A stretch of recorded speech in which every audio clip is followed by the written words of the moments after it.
시작해 주시면 됩니다. 예.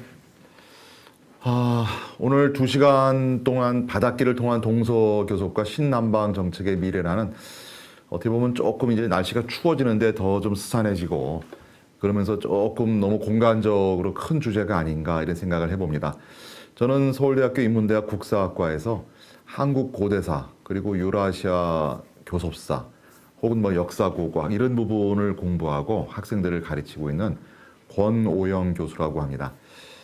오늘 담당하시는 그 서울대 박물관의 쌤하고 논의를 해봤는데 지금 제가 6번째라고 그러시는데 이게 2시간씩 강의를 했다고 그러시네요. 그래서 이게 참 점심 식사하시고 몸이 좀 노곤노곤 하실 텐데 2시간을 쉬지 않고 꼬박 하는 것은 이건 어떤 이런 대중 강연에서도 사실은 보기 힘듭니다. 3시간짜리 강연도 중간에 한번 쉬거든요. 그래서 2시간을 다 하시면은 이래저래 너무 피곤하실 것 같아서 제 생각에는 1시간 45분 정도 제가 강의를 하고 그 다음에 질문이 있으시면은 이게 직접 이렇게 안 되고 나중에 문자로 질문을 하셔야 되겠죠. 그래서 질문이 혹시 있으시면 제가 좀 아는 한 말씀을 드리는 그런 식으로 하겠습니다. 그리고 나중에라도 또 궁금한 게 있으시면요. 저한테 메일로 보내시면은 제가 아는 만큼 대답해 드리겠습니다. 목차에 보시는 것처럼 머릿말 빼고 나면은 주로 이제 바닷길을 통해서 동서교섭이 이루어지는 과거의 양상들을 한번 쭉 훑어보고요. 저는 어차피 역사학자니까 그리고 나서 현재와 미래가 어떨지를 좀 조망을 해보겠습니다. 이 신남방 정책이라고 하는 것은 현 정부에서 외교 정책 중에서 가장 성공한 정책이라고 평가를 받고 있습니다. 근데 문제는 이러한 정책을 입안을 하고 추진을 할 때 역사학적인 어떤 맥락 이걸 알지 못할 경우에는 많은 문제가 있을 것 같아요. 그래서 저는 이야기를 좀 이런저런 이야기를 많이 좀 하는 편인데 글쎄요 모르겠습니다. 이런 것들이 정책에 어떻게 반영될지는 모르겠습니다. 자 일단 머릿말입니다. 우리는 요즘같이 정말 그 범지구적으로 이 교류가 얼마나 속도가 빠른지를 작년 올해 사이에 느끼셨죠. 어느 나라에서 코로나가 확진자가 얼마가 생기고 또 변이가 생기고 그러면은 순식간에 우리도 피할 수가 없습니다. 우리가 어떤 고립된 섬에 사는 것도 아니고 다양한 교섭을 전개하고 있기 때문에 좋은 의미건 나쁜 의미건 전염병이건 아니면 좋은 어떤 문화적인 교류건 최근에 유행하는 한류 드라마 이런 것처럼 빠른 속도로 긍정적인 영향을 끼치기도 하고 또 빠른 속도로 수십만 명을 감염시키고 사망케 하는 이런 역병이 돌기도 하고. 근데 이러한 무대가 과거에는 어땠을까? 되게 이제 우리는 한반도가 이제 반도적인 입지를 갖고 있죠. 그러면서 우리는 되게 대륙을 지향한다라고 해왔죠. 항상 우리 마음속에는 뭔가 대륙, 말 타고 고구려, 만주를 누비고 나아가서는 유라시아의 동과 서를 잇는 이른바 신북방 정책과 관련된 그런 지역에 대해서는 생각들을 하죠. 만주를 꿈꾸다 이런 부분도 있습니다. 하지만 바다를 통한 교류에 대해서는 그렇게 우리가 많은 생각을 하는 것 같지는 않습니다. 자, 이 사진은 이제 내년부터는 해외여행이 많이 이제 활성화되겠죠. 그럼 그동안 이제 이 억눌려 있던 이런 해외여행에 대한 욕구가 사방으로 터져나갈 겁니다. 이제 그랬을 때 제가 권장할 만한 지역이 몇 군데 있는데요.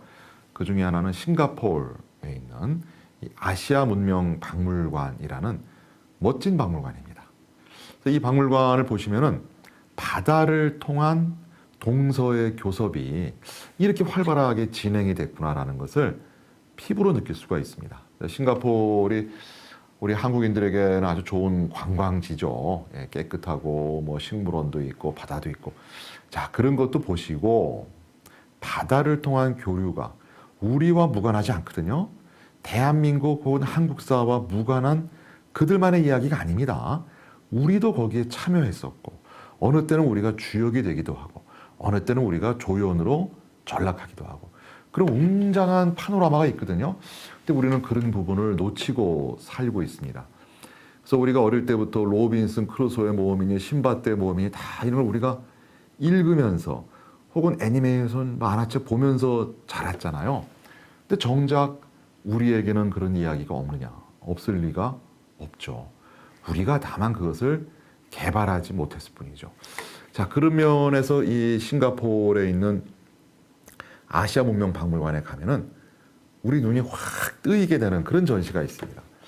이 벨리퉁이라고 하는 것은 인도네시아의 수마트라 섬 옆에 있는 하나의 섬이에요.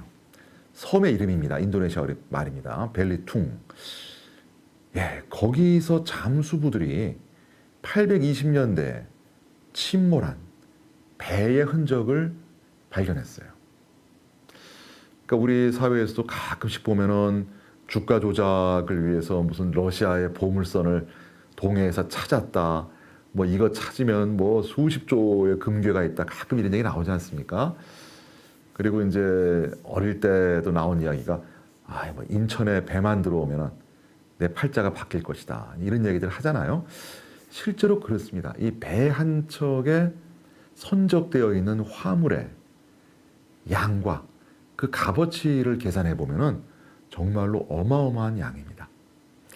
그래서 이 벨리퉁의 섬 옆에서 발견된 이 배에 실려 있는 물건을 건지기 위한 국제적인 경쟁이 전개가 되었어요.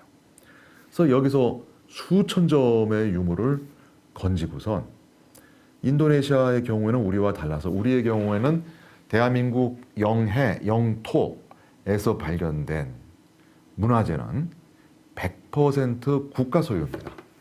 개인은 보상금을 받지만 내가 우리 집에 이 땅속을 파다가 내가 중요한 유물을 찾았다. 내가 팔겠다. 이거 왜 내 개인 재산 아니냐? 안 됩니다. 내가 잠수하다가 중요한 도자기를 찾았다. 내가 팔겠다. 안 됩니다. 대한민국의 영토, 영해 안에서 찾은 유물은 다 대한민국 국민 공동의 국유입니다. 다만 우리는 보상을 받을 뿐입니다. 근데 인도네시아는 우리와 법이 다른가 봐요. 그래서 저 유물을 건진 사람에게 우선권이 있다고 합니다. 그래서 이 소중한 유물들을 국제적인 조사단이 물속에서 건진 다음에 이걸 이제 옥션에 올리고 막 이랬나 봐요. 그래서 싱가포르이 상당히 낮은 가격으로 저 유물의 대부분을 구입을 해서 현재 지금 아시아 문명 박물관에 전시하고 있습니다. 예, 참 여기 대해서 국제적인 어떤 반대도 많았죠. 원래는 그 유물은 발견된 지역과 관련된 국가에서 관리하는 것이 저희가 보기에는 그게 정통적인 방법입니다. 어찌됐든 간에 그 덕분에 우리가 싱가포르만 가더라도 저 유물을 볼 수 있습니다. 그래서 보시는 사진은 그 배가 아라비아에서 온 배예요. 중국 배도 아니고 인도네시아 배도 아니고 아라비아의 다우선이라고 하는 아라비아 배였습니다. 그리고 실려있는 물건들은 9세기 전반 중국의 당나라 때 우리는 남북국 시대 발해와 신라가 있던 바로 그 시기입니다. 그리고 장보고가 막 활동을 하기 시작하는 이런 시기에 중국의 도자기가 수만 점이 물속에서 우리가 건져 올리면 그걸 출수, 땅에서 우리가 유물을 캐면은 출토, 여기는 출수되었습니다.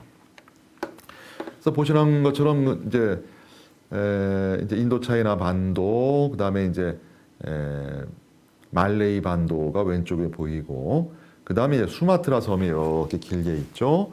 그 다음에 이제 그 아래에 자바 섬이 있고, 그 동북 쪽에 이제 큰 섬이 보르네오 섬. 이게 이제 인도네시아와 말레이시아가 현재 여기에 지금 자리 잡고 있죠.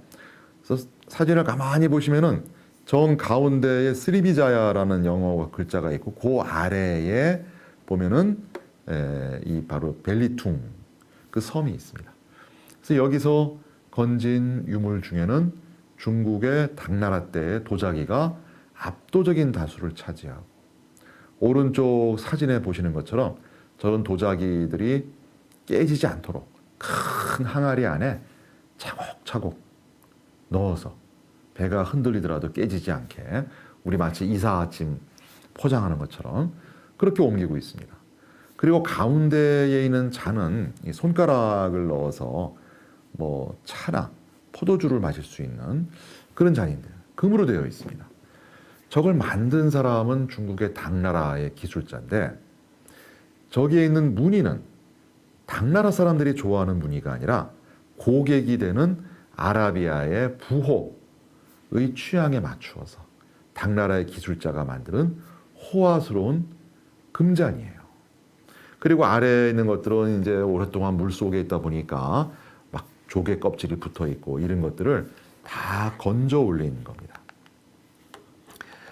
그럼 인도네시아의 벨리퉁 침몰선이 있으면 우리에게는 무엇이느냐? 우리에게는 전라남도 신안 앞바다에서 건진 신안 침몰선이 있습니다. 제가 아는 어떤 이 원로 학자는 그런 얘기를 하세요. 세계 학계에 나가서 대한민국을 대표할 수 있는 이런 문화재 몇 가지가 있을까? 신라 금관이 있죠.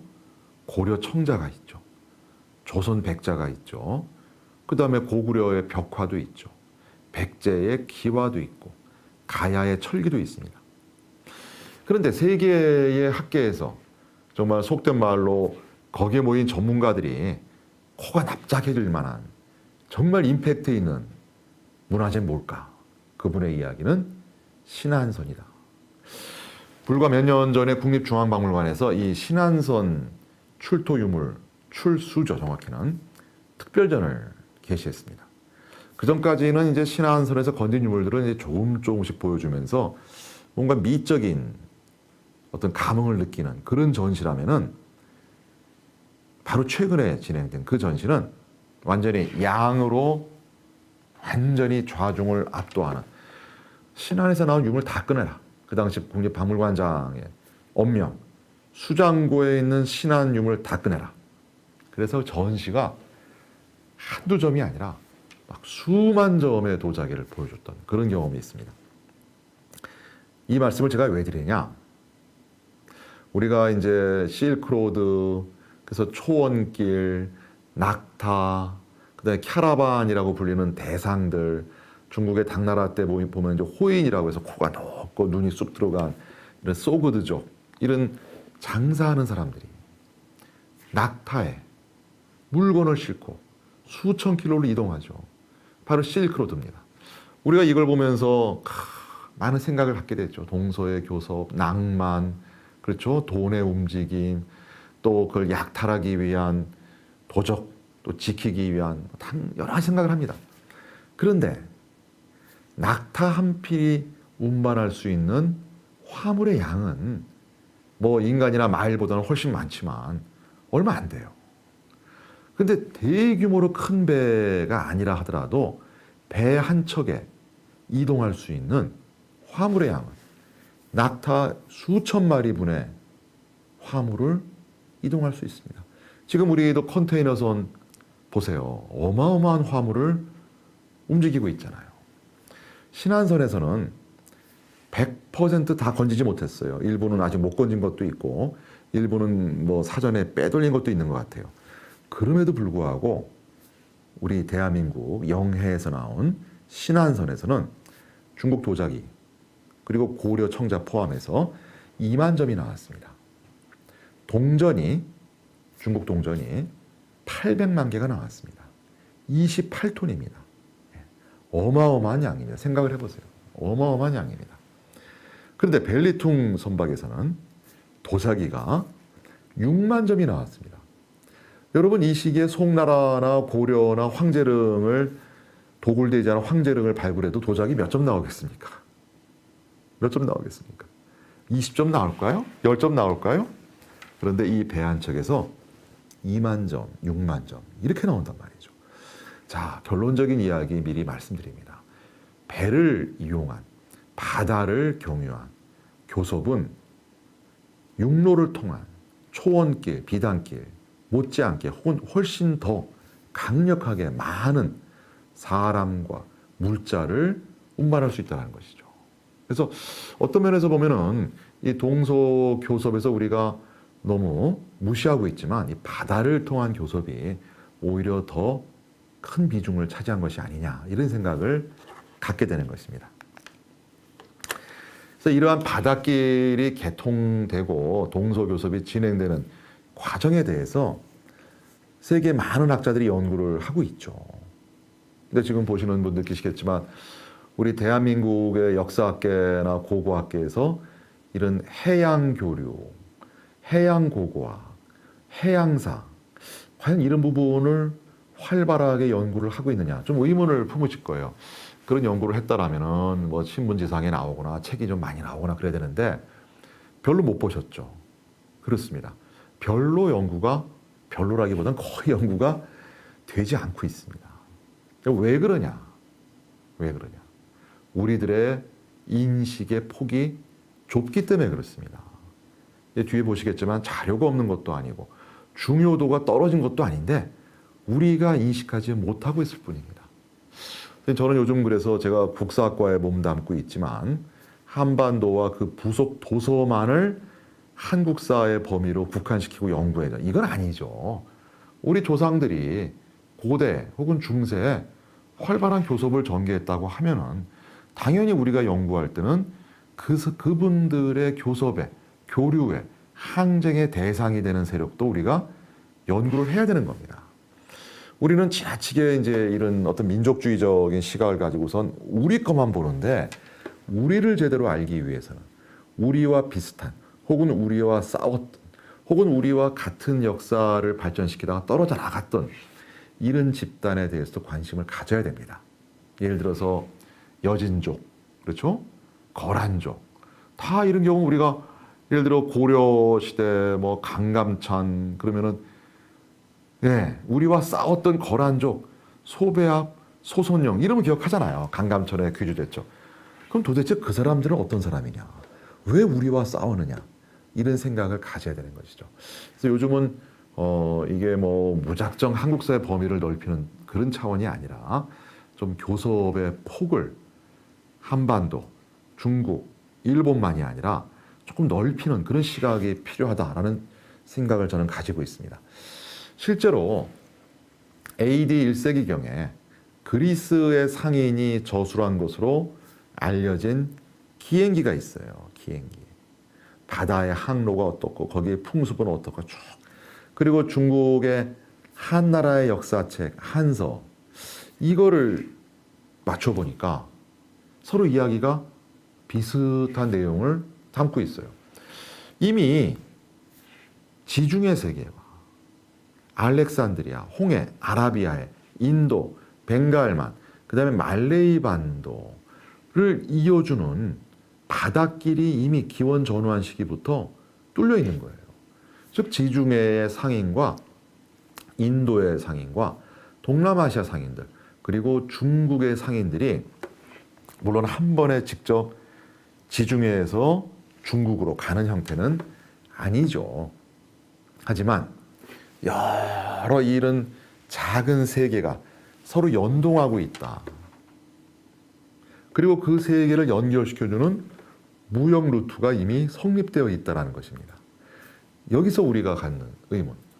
그럼 이 시기에 우리는 고대 한국은 무관했을까요?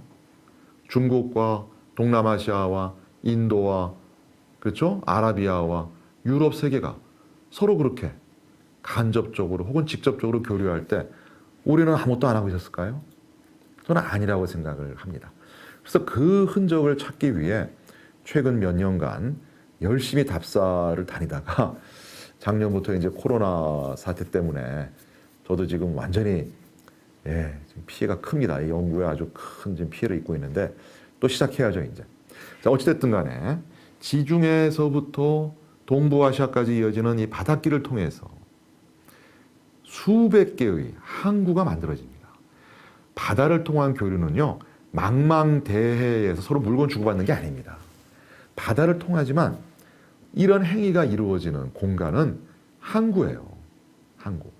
그래서 이 각지의 무역항에 다양한 상인들이 모여서 금을 구하기 위해서 혹은 철기를 구하기 위해서 혹은 면직물을 구하기 위해서, 혹은 유리로 된 값비싼 공예품을 구하기 위해서 많은 사람들이 위험을 무릅쓰고 이동을 하는 겁니다. 그러면 그 항구를 장악하고 있는 지역의 우두머리는 돈을 벌 수 있는 기회죠.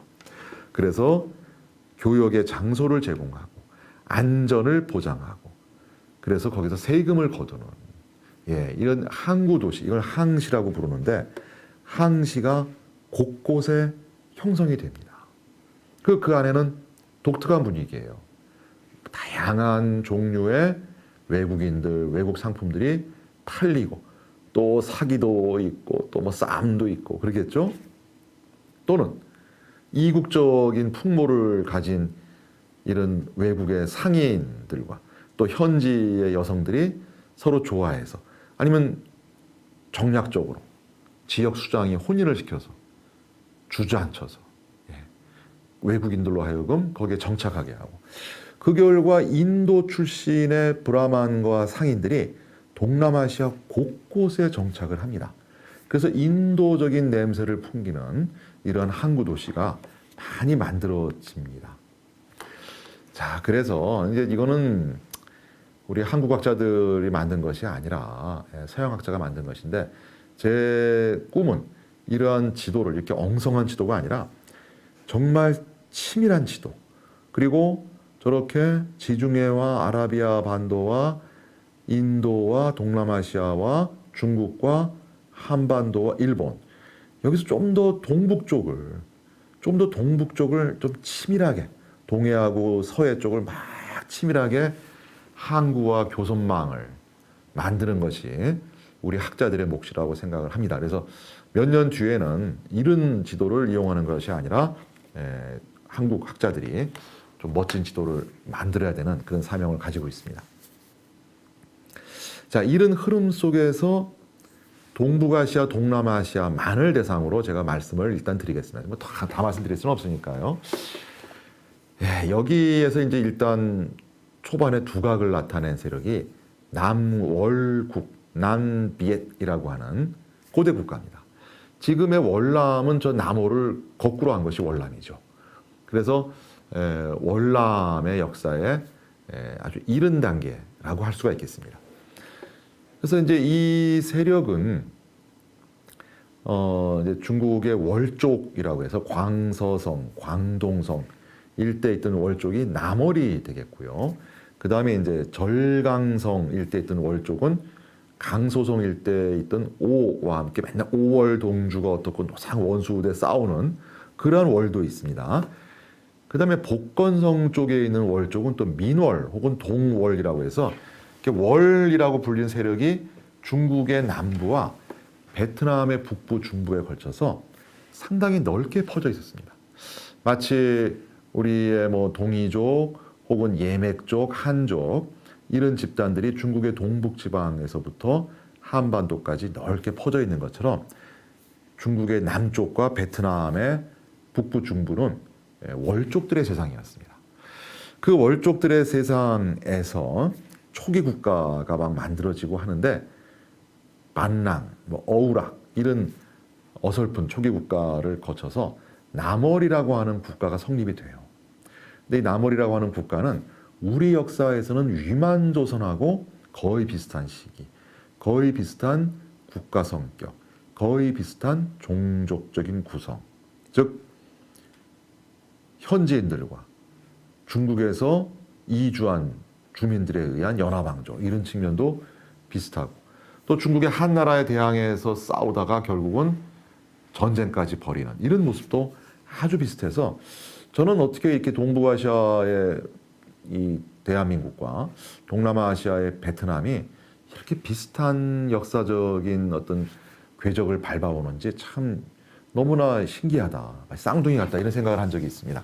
그래서 오른쪽에 보시는 것은 그 남월국의 왕이 죽고 그 무덤이 발견되었어요. 근데 도굴되지 않았어요.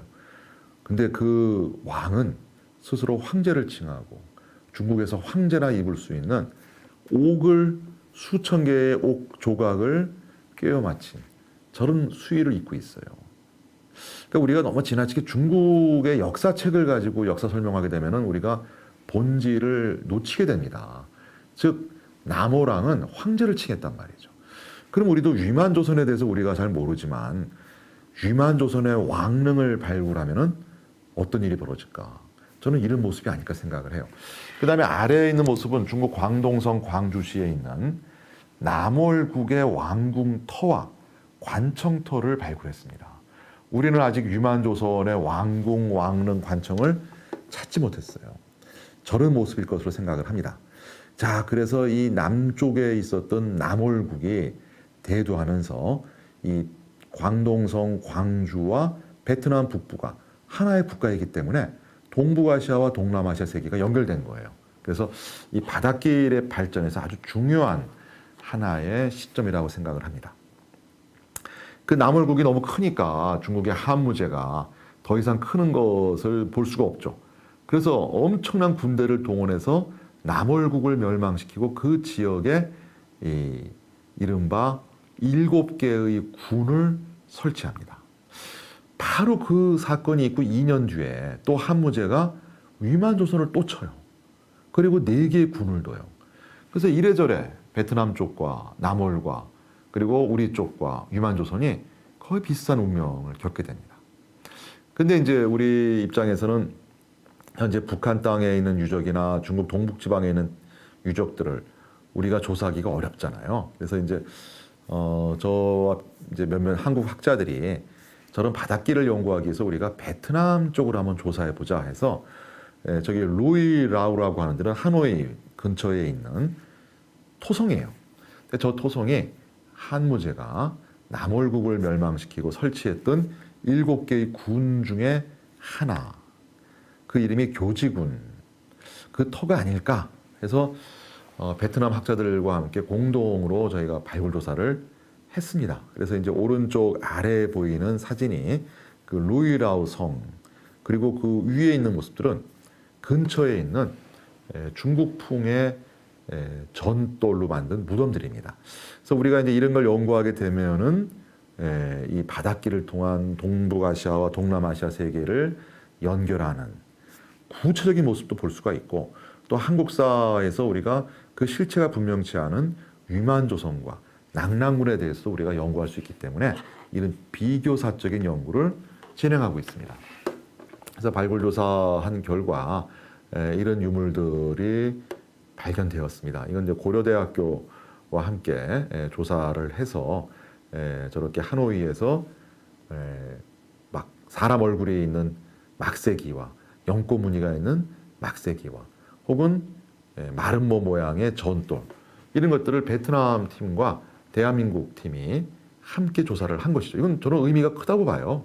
그래서 하여튼 동북아의 어떤 대표격, 동남아 대표격끼리 한번 연구를 해서 동북아 동남아를 연결시키는 바닷길을 한번 우리가 복원해보자. 이런 멋진 시도였는데 역시 또 코로나 때문에 지금 2년 동안 지금 휴무 상태입니다. 또 시작해야죠.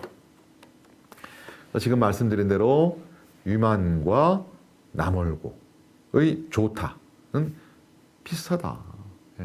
그리고 이제 우리의 고조선, 위만조선에 침공당하던 바로 2년 전에 남월국도 침공당하고, 심지어는 남월국을 침공했던 양복이라는 인물이 2년 뒤에 또 우리를 침공을 해요.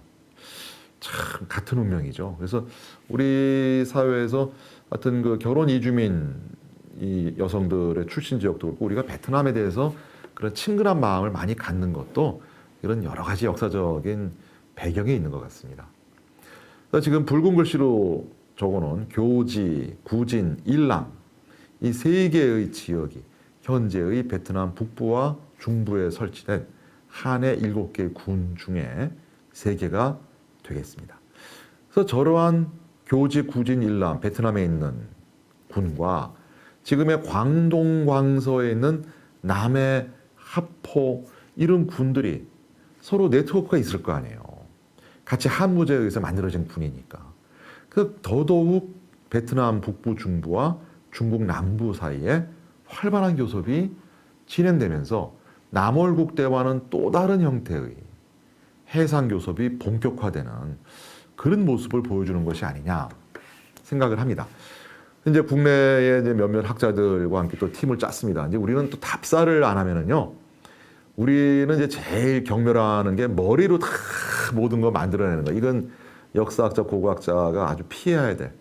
예, 뭐 우리가 키보드 워리어 이런 것처럼 키보드만 치면서 우주를 정복한 것 같아. 이것도 아니잖아요. 그래서 우리는 답사를 하지 않는 학자들을 우리는 종용하지 않습니다. 그래서 또 몇 명이 팀을 짰습니다. 그래서 중국의 광서성에 하포에 갔습니다. 저기 허푸라고 써 있죠.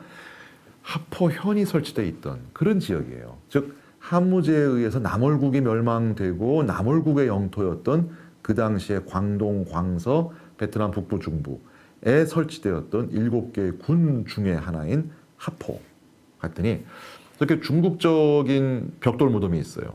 그렇겠죠. 중국적인 냄새가 물씬 풍기겠죠. 하지만 유물로 보면은 중국적인 것만이 아니라 그 지역의 남월과 관련된 것도 나오고, 더더욱 저의 눈을 끌었던 유물은 오른쪽에 두 점은 유리로 된 용기입니다. 파란색. 근데 중국은 저런 용기를 만들지도 않고 좋아하지도 않아요. 그 저런 용기를 이제 분석을 해보는 거예요. 그래서 과학적인 성분 분석을 해봐야 됩니다. 어디 거냐? 베트남, 중부, 이남일 것일 가능성이 크다라는 거예요. 그다음 왼쪽에 보이는 것은 조금 깨지고 겉이 벗겨지진 했지만 푸른색을 띠는 도자기는 도자기인데 완전한 자기 상태로는 안 가고 약간은 푸석푸석한 파란 색깔이 드는 독이에요. 근데 이게 중국의 광서성의 하포의 무덤에서 나왔는데 만든 데가 어디냐? 이게 이란하고 이라크입니다. 파르티아라고 해서 이제 이란, 이라크 지역에 페르시아 역사가 있잖아요. 그 중에 이제 아케메네스 페르시아라고 하는 위대한 왕조가 있었고, 알렉산더에 의해서 멸망당하고 혼란기를 거친 다음에 파르티아라는 왕조가 이제 활동을 했죠. 그때 만드는 푸른색의 도기가 이란, 이라크에서 바닷길을 통해서 중국의 광서까지 온 겁니다. 제가 또 갖게 된 질문, 여기서 끝났을까? 베트남을 거쳐서 광동, 광서로 왔으면 당연히 이 무렵이면은 기원 전후한 시기면은 중국과 한반도와 일본 열도를 이어주는 바닷길은 이미 개통되어 있었어요. 그러면은 저러한 유물들 중에 일부가 다시 또 중국의 동해안, 남해안을 떠나서 한반도의 서해안과 남해안을 거쳐서 일본의 큐슈로 가지 않았을까? 저의 문제의식은 거기에서 시작이 됩니다. 그동안 너무 우리는 그냥 모든 게 실크로드도 서안에서 끝나고 바닷길도 광동성, 광주에서 끝나고 그냥 우리는 조용한 아침의 나라 이렇게 살아왔잖아요. 그렇지 않다는 것이죠.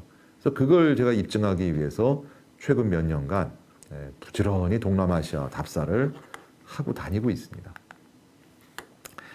자, 이런 역사적인 사건에서 또 하나의 큰 계기가 되는 사건이 3세기 전반에 중국의 삼국시대입니다. 조조, 유비, 손권의 3파전이 이루어지던 이러한 삼국시대에 손권의 동호는 중국의 그 당시에 양자강 동남쪽 강소성, 절강성 이런 지역이 있었잖아요. 그러다 보니까 북쪽으로 서쪽으로 해서 저 중앙아시아, 서아시아 쪽과 교섭을 할 수가 없는 거예요. 조조의 위나라에 막혀 있으니까. 그럼 방법이 뭐냐? 바닷길을 뚫자. 바닷길을. 이런 생각을 한 겁니다. 그래서 손권이 주응과 강태라고 하는 관리를 파견해요. 어디로?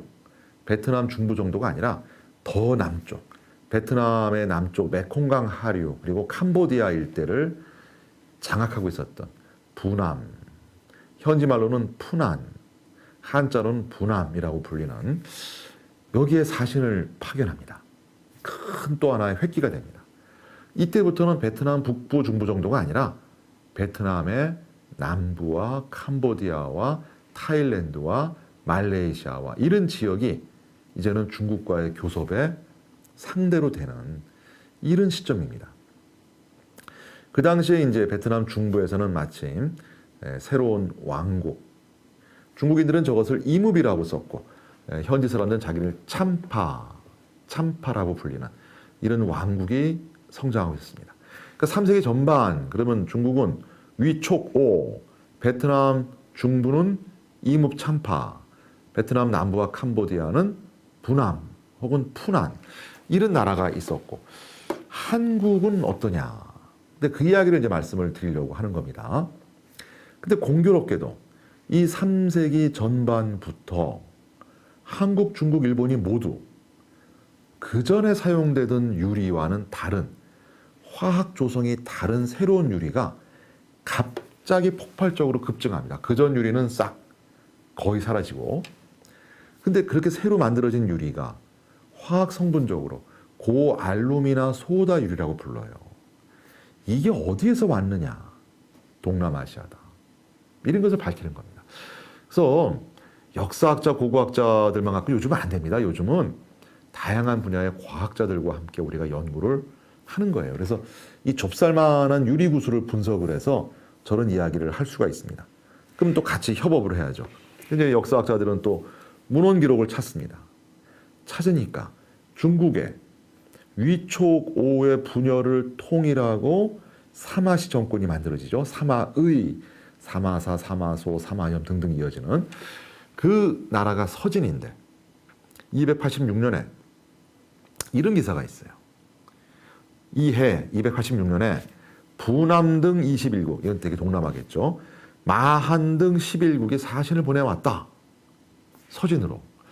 즉 그 이야기는 286년에 한반도에 있었던 마한 세력 등 11개의 세력과 동남아시아의 21개 세력이 동시에 중국의 외교 무대에서 만날 수가 있었다는 겁니다. 물론 뭐 말이 통하지도 않고 그랬겠지만 또 못 만날 수도 있겠죠. 하지만 자꾸 이제 이런 가능성이 높아지는 게 이 과정을 통해서 동남아를 알게 되고 부남을 알게 되고 또 그 사람들은 동북아시아를 알게 되고 서로 상대방을 알게 되는 폭이 넓어지고, 그리고 그 전까지는 베트남 사람이 어떻게 코리아를 만났겠어요. 또 반대로 이제는 이렇게 만나게 되는 것이죠. 그 역사가 발전하는 또 하나의 큰 어떤 증거 내지 이런 것들은 서로 이렇게 만나는 사람들의 폭이 넓어져요. 우리 1000년 전에 우리 조상들은 중남미 사람을 만날 일이 없었겠죠. 우리는 만날 수 있잖아요. 이렇게 넓어지는 겁니다. 자, 그래서 이런 과정을 통해서 부남에서 만들어졌거나 혹은 부남을 경유한 인도 동남아시아 물품이 중국을 거쳐서 마한으로 들어오고 그 중에 일부는 일본까지 가게 된다. 이런 생각을 해봅니다. 동남아시아 지역 답사를 가시면은 이런 데 박물관에 보시면 이런 화면이 있을 거예요. 이제 제가 아까 말씀드렸지만 항구 도시에서 다양한 국적의 상인들이 그리고 뱃사람들이 그리고 종교 성직자가 모여서 교섭하고 다투고 싸우고 이러면서 항시가 만들어진다. 말씀드렸죠. 인도인들이 큰 역할을 했다. 동남아시아에서는. 또 그것으로 끝난 것이 아니라 이런 항시가 여러 개가 묶이는 거예요. 그것을 항시 국가라고 불러요. 여러 개의 항구 도시를 묶은 하나의 국가. 이게 항시 국가입니다. 여러분 눈치 좋으신 분들은 저런 거 한국에도 있는데 그러실 거예요. 한국에 어디 있습니까? 여러 개의 항구를 묶은 국가. 김해, 부산, 마산, 창원, 고성, 사천을 쭉 묶은 국가. 가야죠, 가야. 그래서 저는 가야 연구하려면은 우리 것만 보고선 얘기하면 안 된다. 좀 비교해야 된다. 그래서 해양성을 강하게 띠고 있는 항구 도시들의 연합체인 가야는 동남아시아 항시 국가를 공부하면은 비교할 바가 있다고 생각을 합니다. 그래서 우리가 이제 여기 보시는 분들 너무 우리가 한국사에 대해서 뭐 민족 순혈주의, 우리 민족 제일주의 뭐 이런 식으로만 해서 이야기를 쫙 펼쳐나가는 것은 그럴 때는 지났습니다. 이젠 21세기거든요. 역사는 과학이에요. 과학입니다. 근거를 알 수 없는 어떤 책에 남아있는 내용을 가지고선 상상의 나래를 펴고 이런 시대는 지났어요. 이제는 합리적인 해석을 해야 되고 과학적인 분석을 해야 되는 이런 때가 왔거든요. 그렇기 때문에 요즘은 역사학자도 고고학자 그리고 자연과학자 이들의 도움 없이는 잘못하면은 뭐 이상한 길로 헤맬 수 있는 이런 세상이 됐습니다. 자, 그래서 이제 말레이 반도에는 저렇게 각지의 다양한 물건들이 사고 팔리면서 사람들이 교류하는 항시가 발전한다. 그래서 말레이시아 가면 이렇게 마네킹을 가지고선 관람객들을 보게 하는데 대부분 그냥 지나가요. 한번 꼼꼼히 보세요. 지금 여기 있는 사람들이 인도 사람, 아라비아 사람, 그다음에 말레이 현지인이 같이 지금 방석 위에서 물건을 흥정하고 있어요. 생김새도 다르고 옷도 다르고. 네. 저기 이제 말라카입니다. 말라카. 그런데 저 노란 방석, 금빛 방석 위에 가만히 보면 정가운 접힌데 하얀 점이 하나 있어요. 진주입니다. 진주. 그리고 지금 인도와 그 아라비아 상인은 손에 뭔가 염주, 묵주 같은 걸 들고 있죠. 유리구슬이에요. 그래서 저렇게 바닷길을 통해서 인도에서부터 동남아시아까지 원거리를 바닷길을 통해 이동했던 물건들은 다양하죠. 뭐 거기에 뭐 도자기도 있고 비단도 있고 하지만 우리가 이제 유럽인들이 이쪽 세계에 대해서 그렇게 관심을 갖고 포르투갈, 스페인, 네덜란드, 영국이 계속 인도와 동남아시아에 왔던 가장 큰 이유 중에 하나는 향신료죠. 향신료.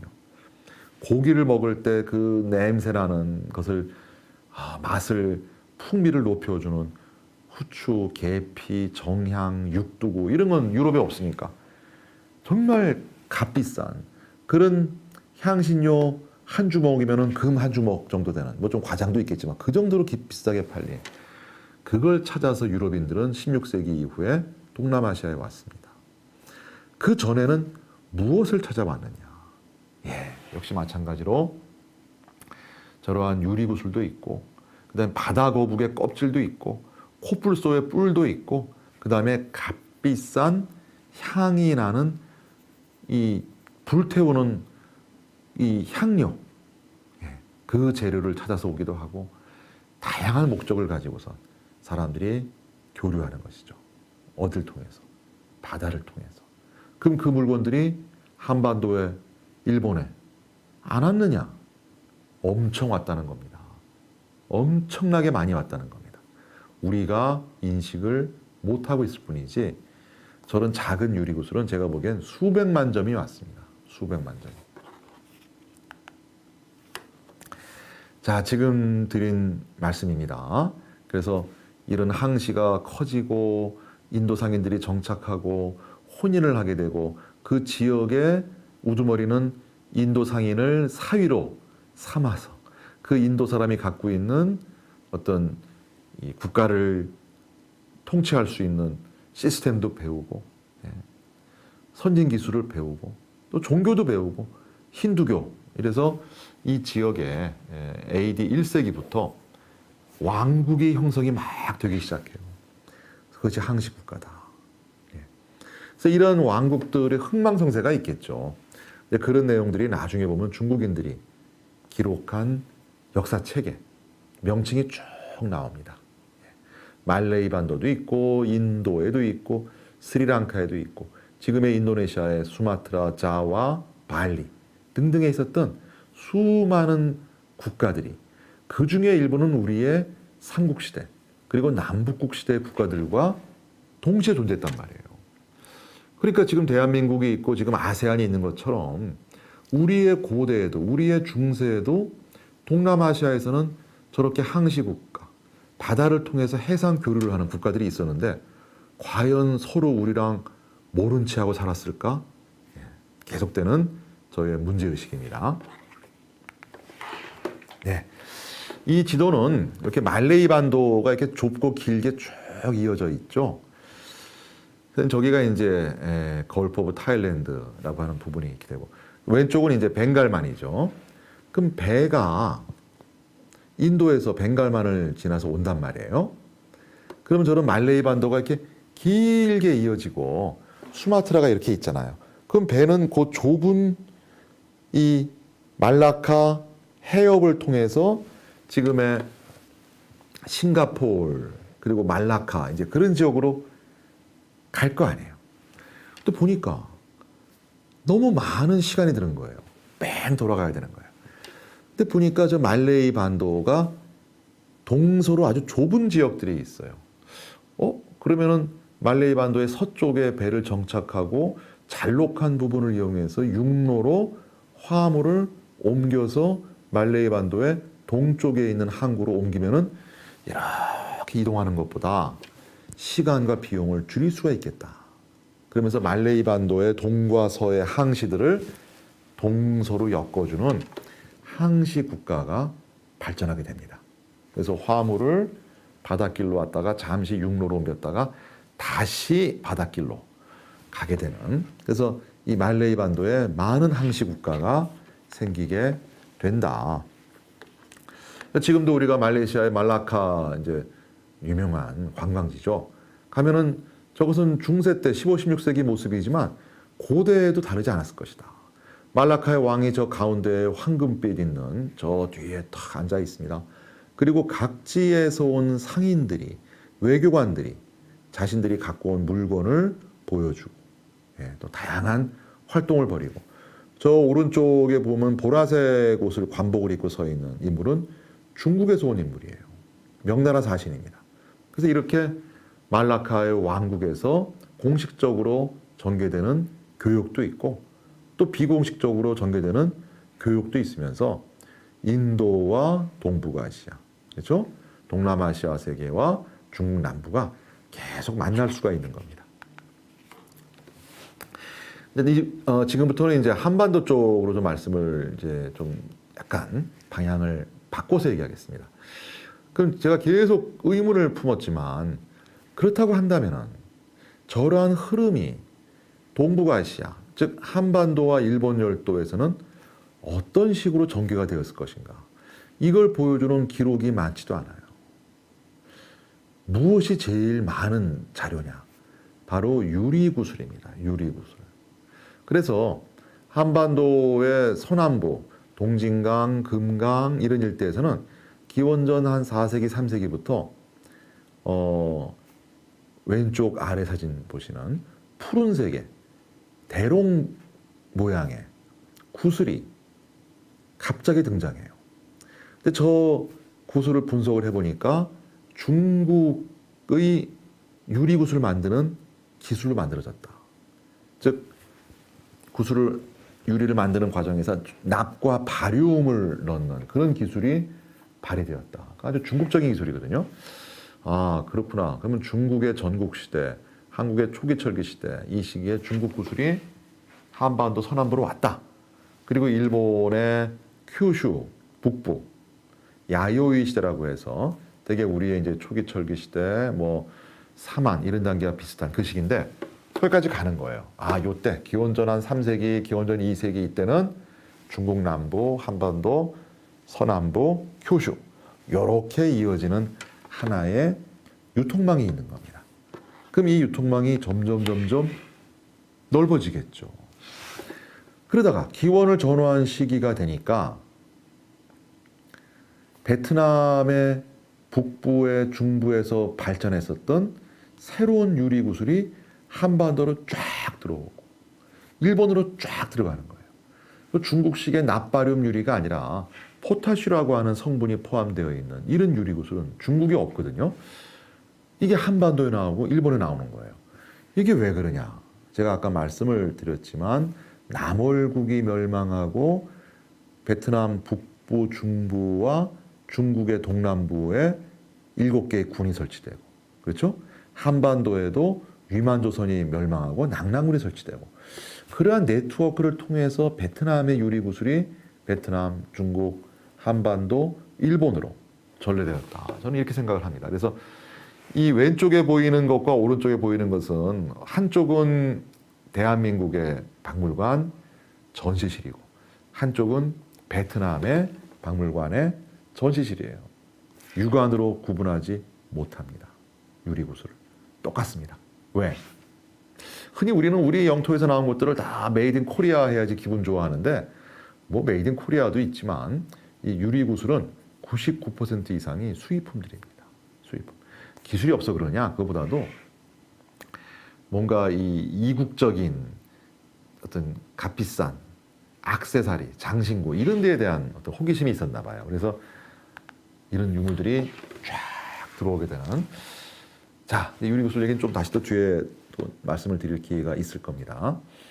여기까지 이제 말씀을 드렸어요. 이제 지금부터는 이런 동서교섭의 주역들을 한번 우리가 찾아보자. 물론 그 중에는 이제 우리 한국사에 관련된 주역들이 나오겠죠.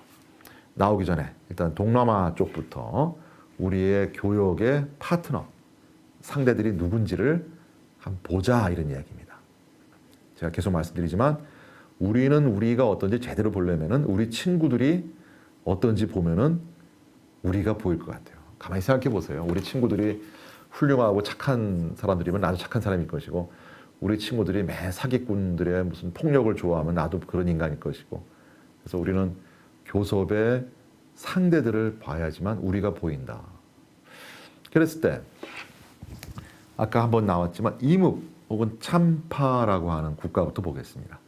베트남 중부 그리고 그 언어는 오스트로네시아어라고 하는 중국과는 전혀 관련 없는 그런 언어를 사용하던 종족의 이름은 참족.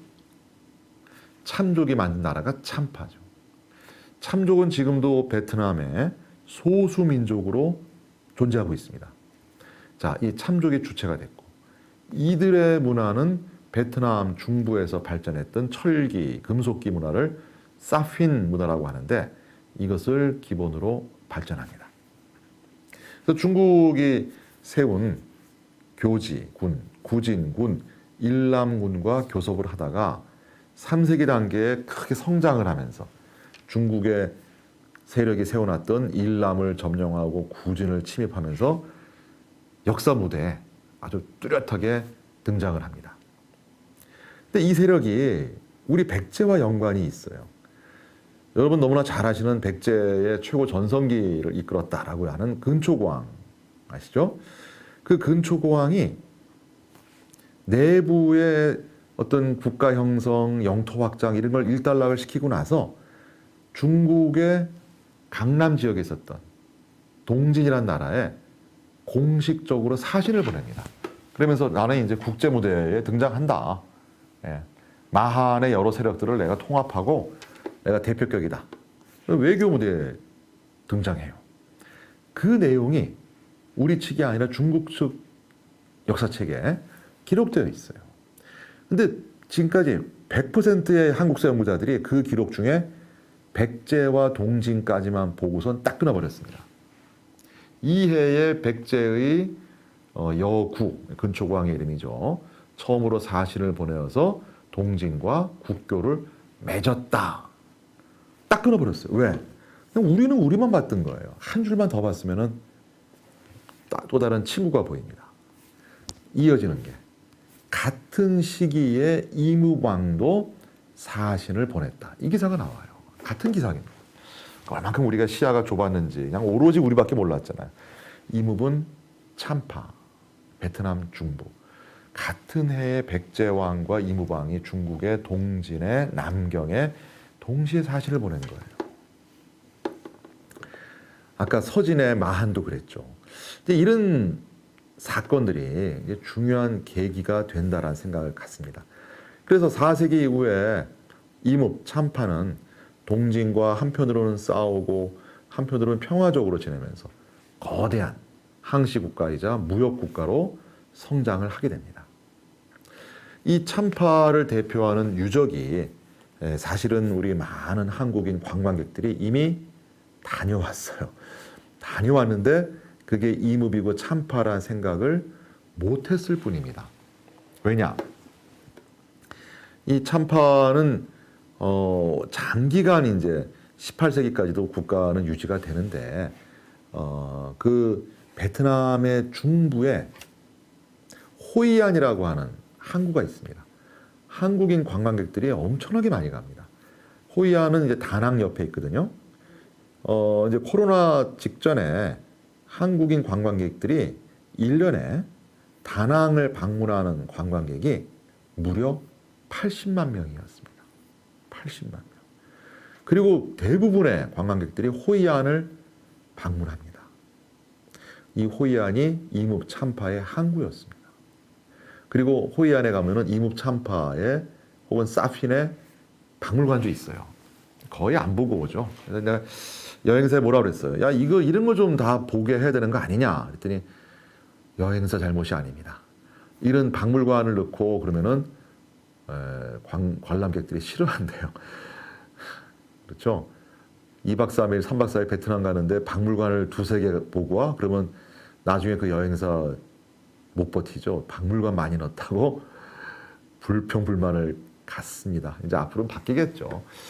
그리고 이제 그 바로 옆에 미선이라고, 저는 마이선이 아니라 미선, 베트남어입니다. 미선이라고 하는 종교 유적이 있습니다. 역시 참파, 이뭅의 겁니다. 그 다음에 그들의 왕성은 제일 왼쪽에 보이는 저게 트라키오가 아니라 TR은 베트남 말로 쌍짓, 짜끼에우 왕성입니다. 다 다낭의 근처에 왕성도 있고 종교 유적도 있고 항구도 있는 겁니다. 짜끼에우 성입니다. 저 멀리 보이는 나무가 서 있는 저 부분이 평지에 있는 장방형의 성이에요. 이 이뭅 참파의 성이에요. 왕성이에요. 제가 이걸 왜 관심을 갖느냐? 제가 답사 갔어요. 여기를 한번 조사해보고 싶더라고요. 왜냐하면 근초고왕하고 동시기에 사신을 보냈던 이뭅의 왕성이니까 백제의 풍납토성, 몽촌토성과 뭔가 비슷한 점이 있을까? 갔더니 이미 일본의 조사단이 베트남 팀과 함께 공동으로 발굴을 하고 있더라고요. 오른쪽에 보세요. 다 씩씩하죠? 일본의 여성 고고학자들이 씩씩하게 발굴하고 있습니다. 그래서 이건 잘 조사하고 있는데 괜히 중간에 방해하지 말자. 그래서 구경만 잘하고 나왔습니다. 다만 이 짜끼에우성이 왜 중요한지를 절감을 하게 된 게 중국의 동진에 동시에 사신을 보냈던 백제와 이뭅은 동시에 동진의 문명의 영향을 받아요. 그래서 저렇게 도깨비인지 사람 얼굴 모양의 막세기와는 저 시기에 다른 데는 안 보여요. 그런데 지금 가운데 있는 것이 중국의 동진의 수도인 남경에서 나온 겁니다. 그리고 오른쪽이 좀 깨졌지만 오른쪽 위에 있는 것이 백제 왕성인 풍납토성에서 나온 거예요. 그리고 아래쪽에 있는 것이 바로 짜끼에우에서 나온 겁니다. 그래서 이뭅, 동진, 백제 이 사이에 무언가 끈이 있는 것이 아니냐. 계속 저의 어떤 연구 관심거리입니다. 그 다음에 이제 이 이뭅 참파는 이제 힌두교 플러스 불교 국가죠. 그래서 우리가 이제 캄보디아 시엠립의 앙코르와트만 좋아하지만 이 미선 유적도 유네스코 세계유산에 등재가 되어 있는 이뭅 참파의 종교 유적입니다. 그래서 이런 데를 답사를 한번 하시면은 참 제가 권장할 만한 그런 지역인데 왼쪽 위에 사진 보시는 것처럼 대개 이제 인도차이나 반도에 대한 식민 통치의 경험 추억 내지 뭐 그때를 회상하는 이런 프랑스인들이 답사를 많이 와요. 근데 국내 답사 팀들은 거의 이 미선을 가지 않습니다. 근데 볼 필요가 있다. 바로 미선 옆에 있는 호이안은 다 한국인 관광객들입니다. 오른쪽 아래 보시면. 그리고 이제 그 미선 유적에서 나온 참파, 이뭅의 조각품, 힌두교의 요정. 전 제가 보기에 저렇게 아름다운 조각을 저는 본 적이 없어요. 저 조각품들은 프랑스 사람들이 저 미선 사원에서 막 뜯어가지고선 다낭 시내의 박물관에 지금 전시하고 있습니다. 그래서 참 조각 박물관인데 참 볼만한 그런 박물관입니다. 그래서 코로나가 풀리면은 베트남 가시면은 다낭 가시고 저런 데를 꼭 한번 보시기 바랍니다. 조금 더 이제 남쪽으로 내려가겠습니다. 남쪽은 아까 이미 한번 이름 나왔었죠. 푸난. 저게 크메르죠. 지금도 캄보디아의 수도가 푸놈펜, 푸난, 저 산이란 뜻입니다. 저걸 이제 중국인들이 이제 부남이라고 쓴 것이죠. 무대, 메콩강 하류, 베트남의 최남부와 캄보디아 일대, 건국 설화, 인도인이 와서 그 지역의 수장의 딸 혹은 또 다른 버전은 자매라고 해요. 정착, 혼혈, 인도인의 거주, 쌀농사, 관계농법, 종교 의례, 왕권의 개념, 문자, 미술 양식, 무기 등등 인도 영향이 강한 동남아시아의 인도 영향이 강한 항시 국가 바로 푸난입니다. 아까 이뭅 참파는 중국의 영향도 있지만 여기는 중국보다는 인도 영향이 아주 강합니다. 그래서 해상 교류도 하고 또 배후에는 농경지도 있고 그래서 우리 삼국시대랑 거의 비슷한 시기예요. 뭐 기원 전후한 시기부터 한 6세기, 7세기까지 전성기를 누리니까 우리 뭐 백제 가야와 고구려와 거의 비슷한 시기입니다. 이 푸난의 중요한 항구가 이제 옥에오라고 하는 베트남 말이죠. 옥에오라고 하는 항구가 있습니다. 여기가 현재 베트남 땅입니다.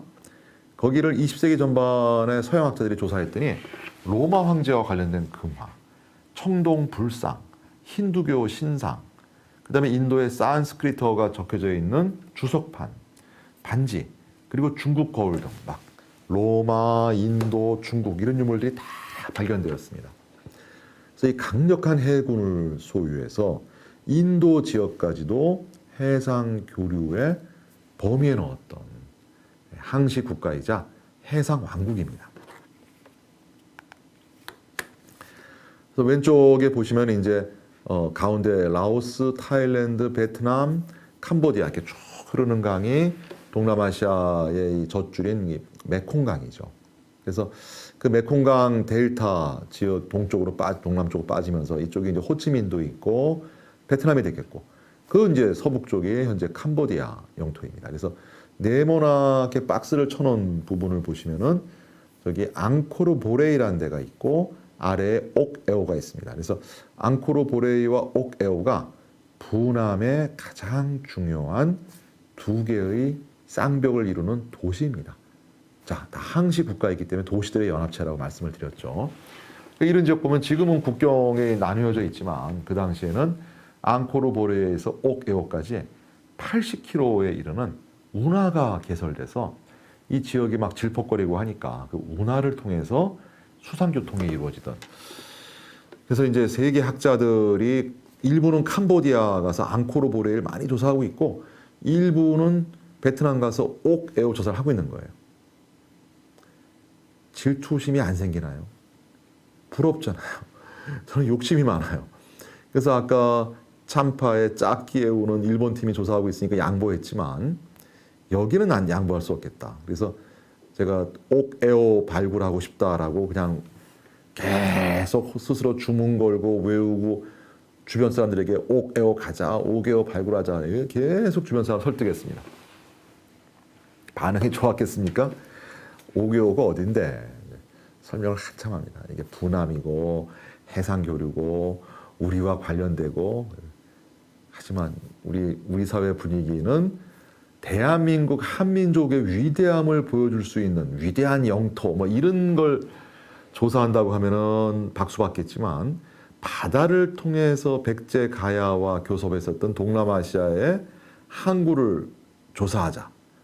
아직까지 우리는 거기에 대해서는 관심을 많이 안 가지시더라고요. 그래서 제가 또 준비를 했습니다. 그래서 봤더니 부남과 마한 아까 이미 말씀을 드렸죠.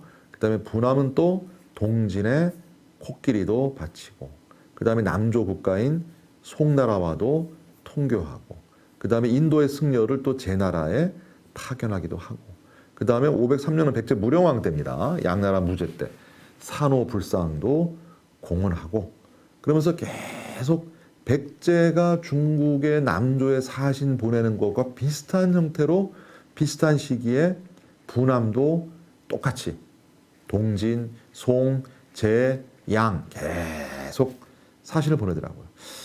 야, 이건 좀 수상하다. 이건 뭐 있지 않겠느냐. 근데 이미 국내에 선구적인 학자들이 찾아냈어요. 일본 서기에 많은 분들은 착각하시는 게 일본 서기를 인용하면은 뭐 부르르 떨고 뭐 식민사학자라고 흥분들 하시는데 일본 서기에 독이 되는 부분이 있지만 일본 서기에 우리 한국사를 밝혀주는 중요한 사료도 거기에 있습니다. 그건 착각하시면 안 돼요. 백제가 일본에 뭐 불교를 전해줬다. 다 그 일본 서기에 나와 있는 내용이거든요. 근데 이제 요즘 우리 사회 분위기가 이상해져서 일본 서기라는 말만 꺼내면은 그 학자를 완전히 막 식민사학자로 몰아버리는데 이거는 이런 혹세무민도 없어요. 일본 서기에는 독이 있는 보고의 알은 빼내고 나머지 부분은 우리에게 필요한 사료가 있습니다. 바로 이 기록도 일본 서기에 있어요. 백제 성왕이 왜 부남의 물건과 노예 2명을 보냈다. 이건 삼국사기에 없어요. 일본 서기에 있습니다. 그 일본 서기에 있으니까 이거 다 우리가 버려버릴 것이냐? 그럼 남는 게 뭐가 있습니까? 백제의 아직기, 왕인, 뭐 근초광의 마한정복 이런 이야기 다 일본 서기에 있거든요. 그래서 우리 냉정해져야 됩니다. 일본 서기의 임날본부 그런 이야기하는 그런 부분들은 과감하게 이건 잘라버려야 되지만 일본 서기에는 백제인들이 기록한 백제 삼서라고 불리는 백제기, 백제본기, 백제신찬 이런 3개의 책을 일본 서기에 인용했거든요. 그 부분은 진실된 내용이 많이 있습니다. 그래서 그런 부분까지 버리는 것은 빈대를 잡으려고 집을 다 태워버리는 그런 못난 짓입니다. 그래서 제가 이 말씀 왜 드리냐. 저 끝나고 나면 또 국사학과 교수가 일본 서기를 인용했다 해서 또 흥분하시는 분들이 계실까 봐 그러는데 그렇지 않습니다. 그럼 뭐 그런 식으로 하면 우리는 중국 책도 인용하지 말아야죠. 예, 그렇지 않습니다. 그래서 백제 성왕이 부남의 물건과 노예를 보냈다고 하는 것은 보통 문제가 아니에요. 부남은 지금 메콩강 유역인데 백제 왕이 일본에 중개무역을 했다. 예. 그다음에 이제 저 오잖아요. 554년입니다. 544년이 아니라 554년에는 백제가 북인도산으로 추정되는 일종의 양탄자를 또 왜 보내요? 야, 백제가 어떻게 이렇게 인도산 물품도 손에 얻고 중개무역을 할까? 궁금하지 않습니까? 당연히 궁금증을 가져야죠. 네. 그러면은 부남을 우리가 조사를 해야죠. 답사를 해야죠. 답사 일주일 갖고 안 되죠. 몇 년간 발굴 조사를 해야죠. 저는 이 동남아 지역과 함께 2009년도부터 동료 교수들과 함께 서아시아와 중앙아시아의 유적들을 저희가 직접 발굴 조사를 하고 있습니다. 그래서 아제르바이잔, 그다음에 카자흐스탄, 그다음에 러시아 남부에는 투바 공화국, 그다음에 몽골 이런 지역들을 여름에는 그쪽 지역 발굴하고 우리 학생들이 가서 열심히 하고 또 겨울 되면 또 동남아 발굴하고 이렇게 움직여야 되는 것이죠. 그래서 가자. 예, 저 뒤에 보이는 부분이 옥에오의 진산처럼 우뚝 서 있는 바테라고 하는 산입니다. 저 산에 올라가서 보면은 바다가 보여요. 그리고 지금 앞에 보이는 이 물줄기는 그 당시의 운하예요, 운하. 저기 다 배가 움직이면서 여기를 너무너무 가고 싶었습니다. 그리고 하노이 국립박물관에도 이 부남의 유산을 또 계승하려고 그래요. 사실 부남은 또 캄보디아 쪽과 관련이 많거든요. 민족적인 구성이나 여러 가지 면에서. 근데 이제 부남의 영토 일부가 또 이제 현재 베트남 땅에 있으니까. 그래서 이렇게 왼쪽에 하노이 박물관에 힌두상을 보여주면서 옥에오 푸난, 베트남적으로 푸남이라고 합니다. 다 부남 다 똑같은 겁니다. 이렇게 특별 전시하고 있습니다. 거기 가보면은 로마 황제 모습이 표현되어 있는 금화도 나오고 오른쪽에는 이제 미얀마 지역과도 통하는 이런 은화도 나오고 아주 재미있는 지역입니다. 세계적으로 유명한 유적입니다. 유럽 학자들이 아주 오랫동안 공을 들인 그러한 중요한 유적입니다. 그런데 대한민국의 학자가 여기를 조사를 못할 이유가 뭐가 있습니까? 언제까지 대한민국의 학자들은 만주하고 시베리아하고 연해주만 해야 됩니까? 거기도 해야 되지만 여기를 조사하는 것이 나는 앞으로 미래의 우리 대한민국 학계가 세계 학계를 선도하고 세계 학계의 명함을 내밀 수 있는 그러한 지름길이라고 생각을 해서 옥에오 조사단을 꾸렸습니다. 웃음이 나온 이유는 얼마나 많은 곡절이 있겠어요. 옥에오가 어디냐 설명하면은 그럼 내 돈 들여서 거기 가자는 얘기냐. 뭐 그렇지 뭐 당신 내가 돈 못 도와드리니 같이 갑시다 해서 겨우 팀을 꾸려서 갔습니다. 보니까 국내에서 정수일 선생님 팀이 한 번 가시고 저희 팀이 두 번째가 아닌가 싶기도 한데 지금 더 다른 팀은 못 찾았는데 저희가 몇 년 전에 이제 갔어요. 갔는데 저는 5개호가 좁은 줄 알았더니 우리 뭐 서울에 하나 1개 9 정도 돼요 면적이. 가서 어떻게 할 수가 없더라고요. 저도 처음 왔는데 일행이 도대체 어디 가자는 얘기냐. 5개호 왔다. 뭘 보자는 얘기냐. 난감하더라고요. 근데 저 멀리서 이렇게 가건물이 보여서 갔더니 우린 알잖아요. 유적 발굴하고 중요해서 저렇게 건물을 보존하기 위해서 위에 지붕을 씌워놓은 이런 거구나 찾았다 하고 좋아했습니다. 그랬는데 그 가건물 구석에서 한 6명 정도 되는 여성들이 작업을 하고 있어요. 근데 5명은 열심히 토기를 씻고 있고 1명은 서서 그 토기 씻는 것을 감독하고 있더라고요. 이제 촉이 오잖아요. 그래서 대뜸 갔습니다. 그래서 그냥 들이밀었습니다. 우리는 한국에서 왔다. 우리는 옥에오 유적이 너무 보고 싶다. 그리고 우리는 하나의 가설을 세웠다.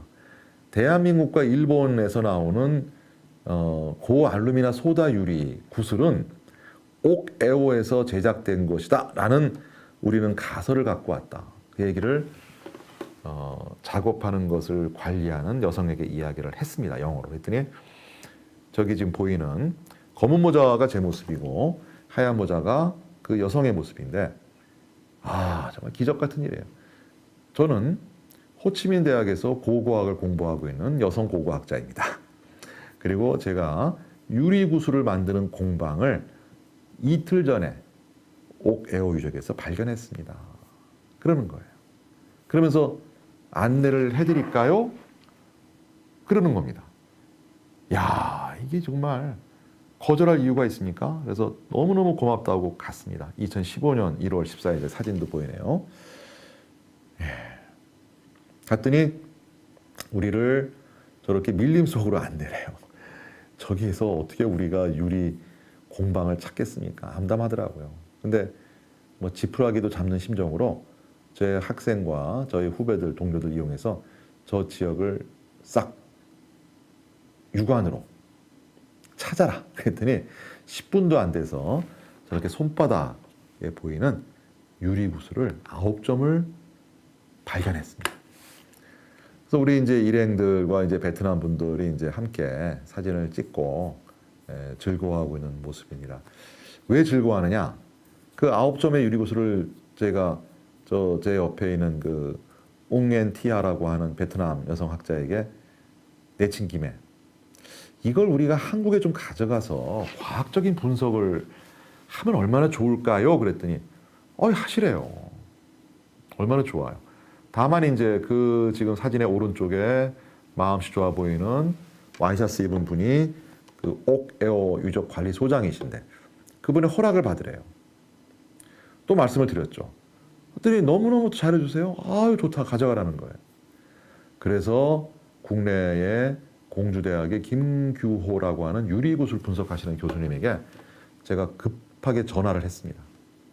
김 교수님, 제가 옥에오에서 유리구슬을 9점 확보했는데 분석해 주세요. 그때 그분이 또 뭐 공짜로 해드릴게요 이러는 거예요.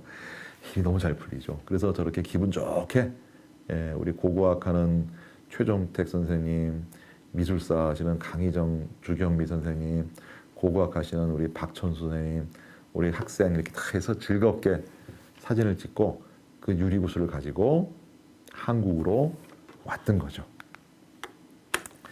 그래서 이제 이런 유리구슬은 재료가 있고 그 재료를 녹이기 위한 융제가 있고 안정제가 있고 착색제가 있습니다. 그 중에 이제 융제에 따라서 아까 제가 말씀드린 납바륨계가 있고 포타쉬가 있고 소다유리가 있다 그랬죠. 그래서 시간의 순서에 따라서 동남아나 중국이나 한반도나 대개 저런 순서로 유리가 발전하는데 백제와 일본 유적에서 발견되는 유리가 저 소다 유리 중에서도 Al2O3가 5% 이상, CaO는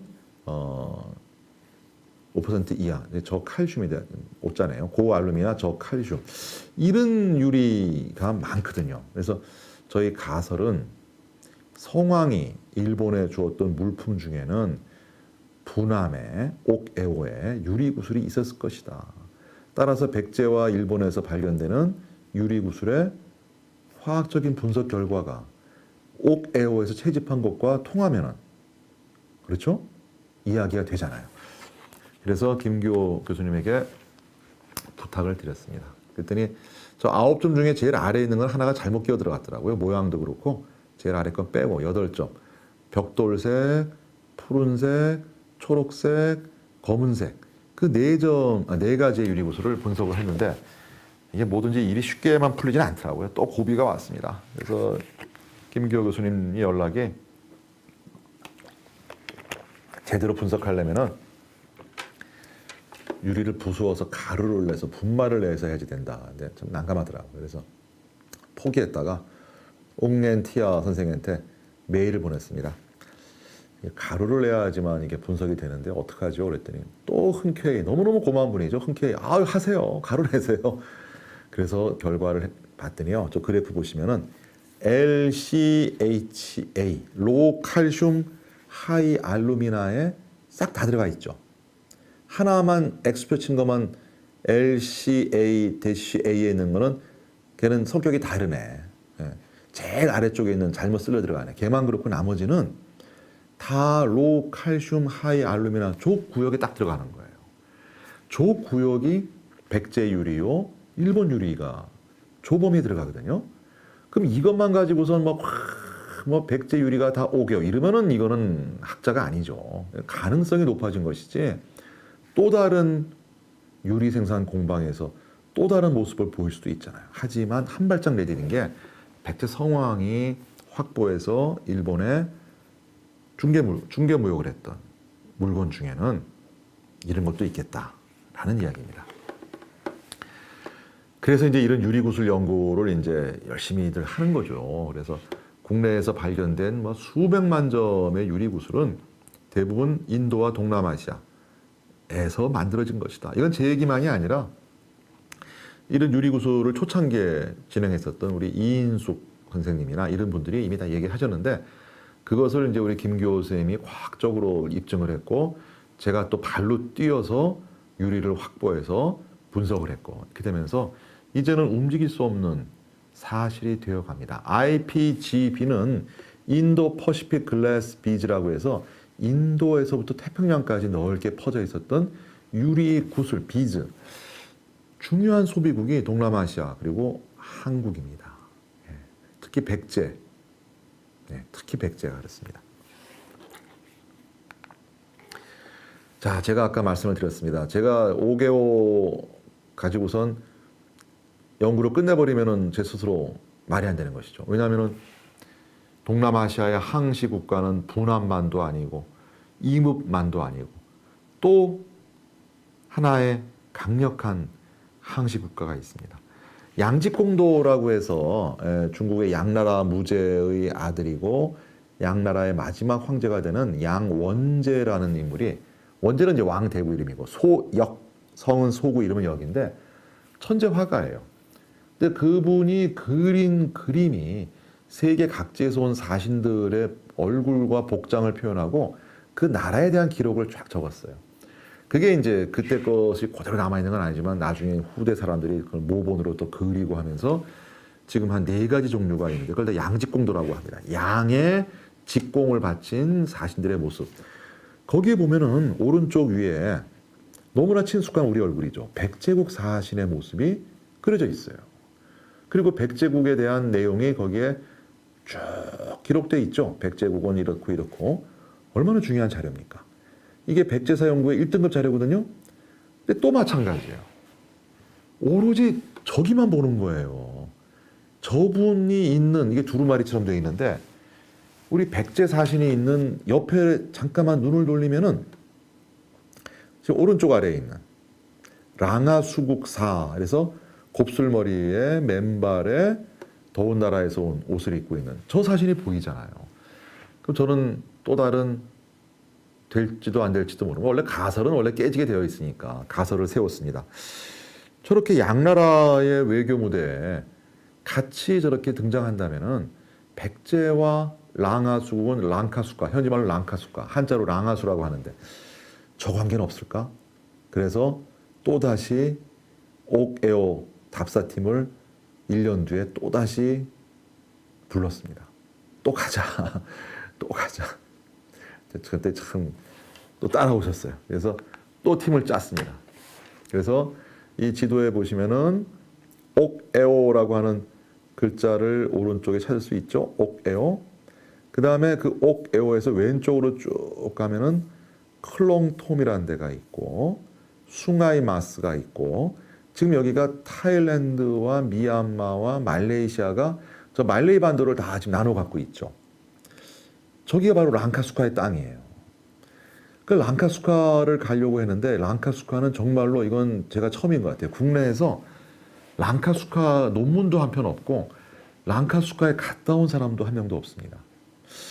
근데 저 숭아이마스라고 하는 지역이 이상한 거예요. 냄새가 나는 거예요. 그래서 또 무모하지만 또 출발을 했습니다. 답사를. 그래서 갔더니 부장밸리라고 하는 계곡 유적, 엄청나게 많은 유적이 말레이시아의 크다라는 주에서 조사가 되고 있습니다. 근데 이게 랑카수카인지 아닌지 모르겠어요. 가봐야 되겠어요. 그래서 또 고생해서 갔습니다. 저기가 이제 그 말레카 반도의 이제 크라 지역이라고 이제 땅이 잘록해지는 지점에 육로로 건널 수 있는 몇 군데 중에 하나거든요. 더 힘들었습니다. 여기는 또 갔습니다. 갔더니 숭아이바투, 부장밸리의 숭아이바투라는 유적이 근데 말레이시아 고고학의 최대의 성과였습니다. 그래서 제가 간판에 말레이시아 말은 못하지만 저기 타팍 아르케올로기 숭아이바투, 그러니까 숭아이바투 고고학 유적 이런 뜻 같아요. 철조망이 쳐져 있더라고요. 그래서 이렇게 위에 이제 태양이 강하니까 지붕이 씌워져 있어요. 그 5개월 바로 1년 뒤인데 어쩔 수 없습니다. 답사 이건 뭐 처음에 가는 사람들은 무모할 수밖에 없어요. 뭐 누가 소개를 해줍니까? 지도가 있습니까? 또 갔습니다. 또. 그래서 저기 철조망에서 사람을 불렀어요. 그랬더니 오른쪽 아래에 있는 히잡을 쓴 한 여성이 또 보이더라고요. 또 오라고 그랬습니다. 그랬더니 또 와요.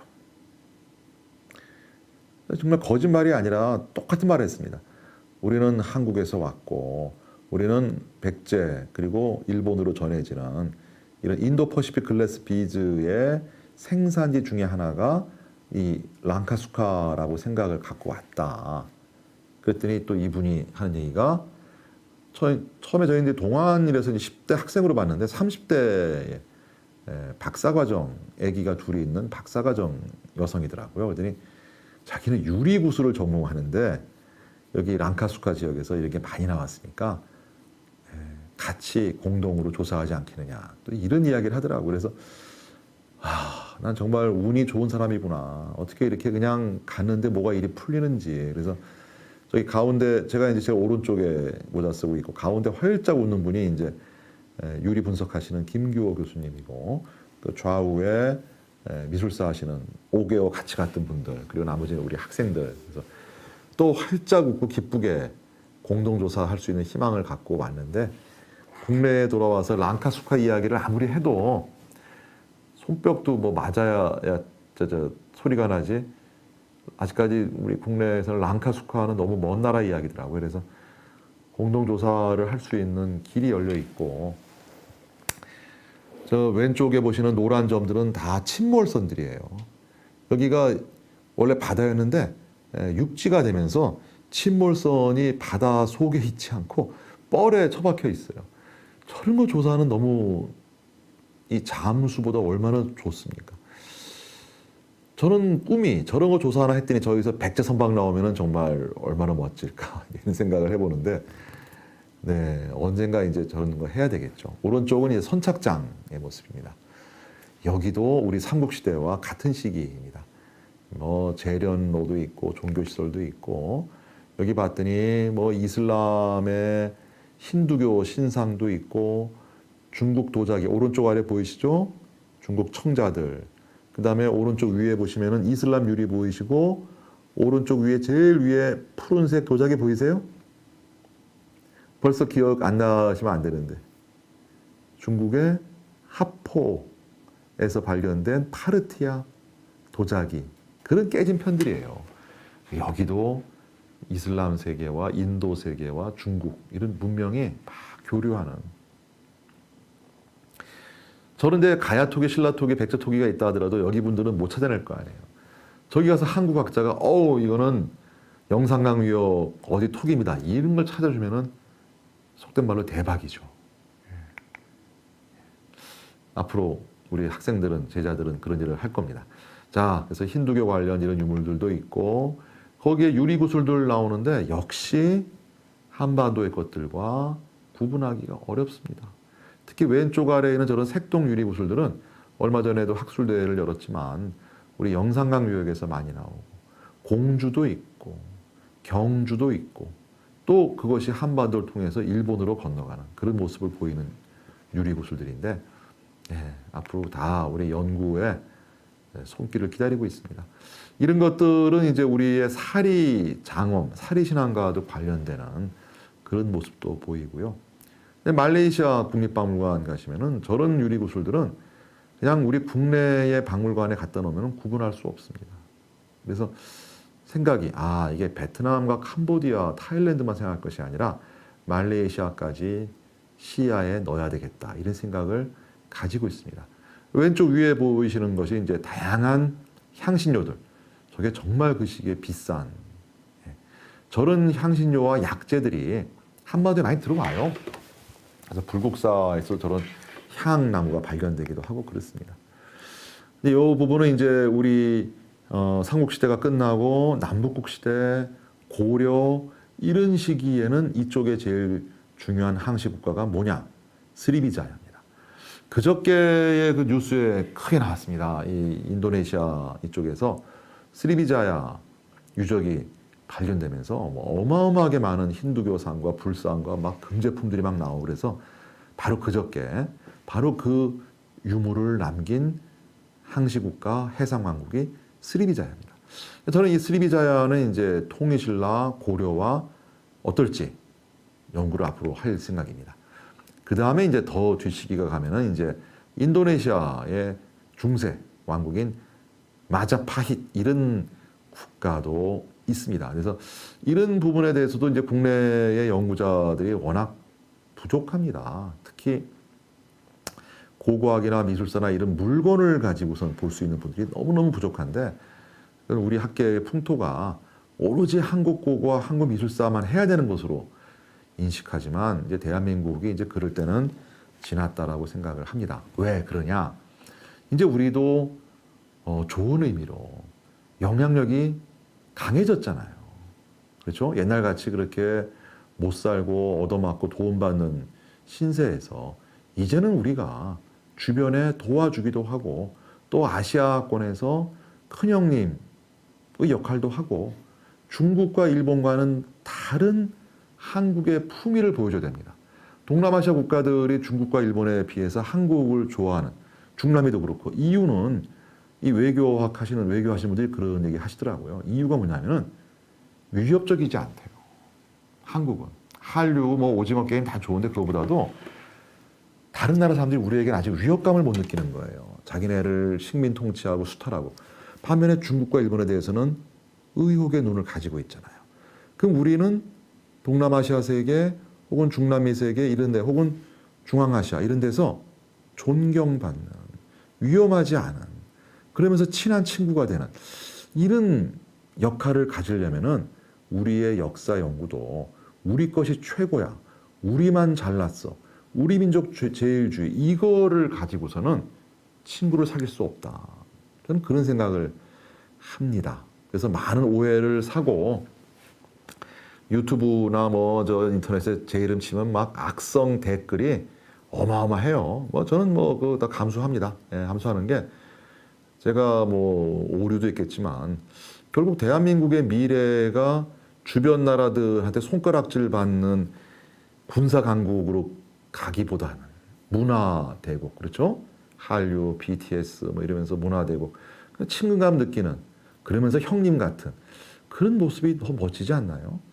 저는 그래서 우리 역사에서 그런 때가 언제 있었는지를 한번 보여드릴까 합니다. 그래서 이건 뭐 말이 안 되는 얘기죠. 과거의 한국의 신남방 정책 말이 안 되는 이야기인데 역시 우리 역사에서 가야, 그렇죠? 바다를 끼고 있으니까 해상 왕국이죠. 근데 그렇다 하더라도 가야의 교류의 범위는 한반도와 일본과 혹은 뭐 중국 일부까지 갈 수도 있겠지만 더 벗어나지 못했던 것이죠. 하지만 이제 김해나 창원이나 이런 지역에 보면은 배가 접안했던 시설들, 그 다음에 바다로 뻗어나가는 이런 모습들을 우리가 볼 수 있어서 가야를 앞으로 연구하려면은 철진한 임날본부를 분쇄한다, 이런 이야기는 이미 끝난 이야기고 가야사가 가지고 있는 해양사적인 입장, 이런 걸 우리가 앞으로 해야 되는 것이죠. 백제 아까 이미 말씀을 드렸습니다. 양직공도를 가지고. 그 다음에 이제 신라의 경우에는 가야와 백제가 갖고 있었던 그런 역할을 가야가 먼저 망하고 뒤에 백제가 망하고 그 떨어진 바톤을 들고 뛴 게 신라잖아요. 신라가 그 역할을 합니다. 하지만 신라는 신라고 국가는 신라지만 지역은 한반도의 서남 해안 일대. 왜냐하면 그 일대가 동북아시아의 해상 교류에서 중요한 길목이잖아요. 영산강 유역이. 그래서 신라 사람이지만 그 DNA는 백제만의 피가 흐르는 장보고가 완도에 청해진을 두고 9세기에 중국 당과 일본을 연결하는 그 세계를 좌지우지한 거죠. 해상왕이 되는 거죠. 그래서 우리도 참 장보고에 대해서 희한하게 우리 역사학계나 고고학계보다도 오히려 뭐 경영학 하시는 분들 아니면 해운업계 이런 분들이 참 많은 관심을 갖는데 저희가 부끄럽게도 이런 장보고에 대한 이런 연구를 제대로 못 해드리고 있습니다. 그건 우리 잘못인데 계속 같은 이야기지만 그 이유는 한반도를 벗어난 지역에 대한 관심, 특히 바다로 이어지는 세계는 우리가 해역 세계라고 부르는데 그 해역 세계의 논리는 육지와는 다른 세상입니다. 캐리비안의 해적이 등장하는 이런 역사이기 때문에 그런 역사를 우리가 연구할 자세가 안 돼 있어요. 우리 한국사 하면은 다 땅만 생각하잖아요. 그렇지 않다는 것이죠. 저는 앞으로 저 발해와 신라와 일본이 포함되어 있는 동해, 환동해 지역에 대한 연구도 우리가 주도해야 됩니다. 저기를 일본이 주도하게 되면은 20세기 만주 침공의 악몽이 떠올라요. 중국과 러시아가 주도하게 되면은 한계가 있어요. 남북한이 저 환동해 연구를 주도해야 된다고 생각합니다. 그래서 환동해 주도하고 그다음에 서해안 지역에 대한 연구도 중국과 함께 해나가고 이러면은 저 연구가 정말 몇몇 선구적인 국내 학자들이 이야기했고 또 영국의 학자도 또 동의했지만 동북아시아 지중해, 유럽만 지중해가 아니라 우리도 지중해가 있는 거죠. 그래서 우리 한반도가 마치 이탈리아 같은 그런 역할, 서부 지중해와 동부 지중해를 나누는 이런 모습도 그려볼 수 있거든요. 그래서 앞으로 가능성은 얼마든지 크게 열려 있다. 다만 조건은 우리가 그런 걸 감당할 수 있게 시각이 넓어져야지 옛날처럼 우리 민족 제일주의, 우리 것이 최고야. 왜 최고인지 얘기해봐. 그냥 최고야. 이런 시대는 빨리 흘려보내야 된다. 그래서 일본의 옌닌이라는 승려가 그 험한 시절에 당나라에 가서 공부할 때 장보고를 직접 보지 못했지만 장보고 통하면은 안 되는 게 없는 거예요. 나중에 너무너무 장보고에 대해서 고마워하죠. 그런 이야기들. 근데 또 장보고가 그런 역할을 할 수 있는 이유는 중국의 저 동해안 쪽에 마치 지금의 코리아타운처럼 신라방이라고 불리는 그런 신라인들 혹은 백제계 신라인들이 얼마든지 많은 지역에 정착해 있었다는 거죠. 그래서 그들 간의 네트워크에 의해서 지금 마치 중국의 화상들이 동남아만이 아니라 전 세계를 무대로 상업 활동을 하는 것처럼 이때는 7, 8, 9세기에 신라인 디아스포라가 형성이 돼서 일본의 큐슈까지 이 바다 세계가 신라인 디아스포라에 의해서 운영되었다. 이런 부분에 대한 연구가 필요한 것이죠. 맨날 통일실 할 때 누가 누굴 죽이고 뭐 누가 왕이 되고 이런 것만이 아니라는 것이죠. 고려 마찬가지입니다. 그래서 회회아비가 무슨 뭐 쌍화점 그런 얘기만 하는데 실제로 그러면 회회아비가 짊어지고 왔을 이슬람 유리와 이슬람 도자기가 고려의 항구에서 나온들 우리는 이슬람 유리를 연구한 자도 없고 이슬람 도자기를 본 사람도 없는데 어떻게 우리가 그걸 찾아내겠습니까? 큰일입니다. 그래서 그런 연구를 하는 사람들을 앞으로 우리가 키워야 되는 것이죠. 그래서 일본은 이런 연구를 많이 했어요. 그래서 일본에서 발견되는 다양한 해상 교역의 실체, 중국의 복건성에 있는 상인 집단이 류큐, 동남아시아, 그리고 일본의 큐슈까지 연결되는 이런 모습들을 연구를 하고 있습니다. 우리는 이제 이런 부분에 조금 연구가 되다가 더 이상 안 되고 있는데 우리가 할 수 있는 부분은 이제 오키나와하고 이제 삼별초 이런 부분이 우리가 앞으로 연구를 해야 될 부분입니다. 삼별초 그래서 뭐 거기에 대한 어떤 우리의 가치관에 따라서 뭐 나라를 위한 것이냐, 뭐 최씨 정권을 위한 그런 폭력배에 지나지 않느냐 이런 논쟁과는 별도로 삼별초와 관련되었을 가능성이 있는 유물이 오키나와에서 많이 나온다라는 것을 볼 필요가 있습니다.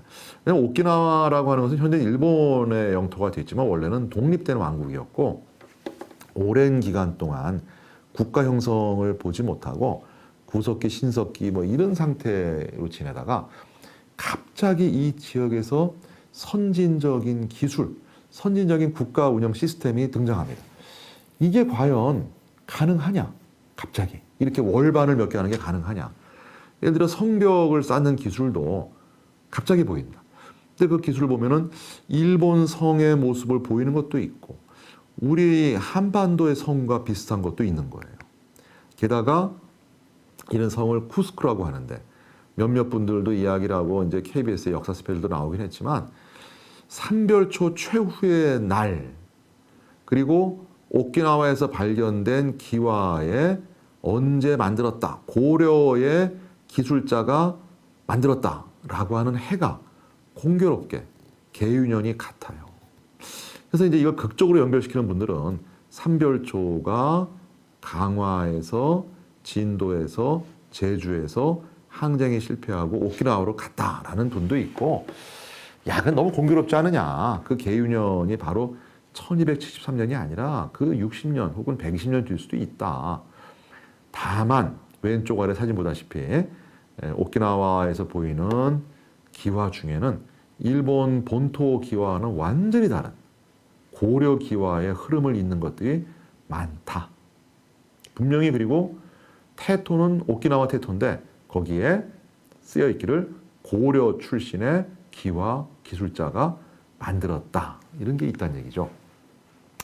그랬을 때 이제 고려와 오키나와의 관계도 우리가 연구를 해야 되겠고요. 아까 신안선 국립박물관 전시가 이랬습니다. 그냥 야 한번 봐라 양으로 한번 승부해 본다 이렇게 보여줬던 것이죠.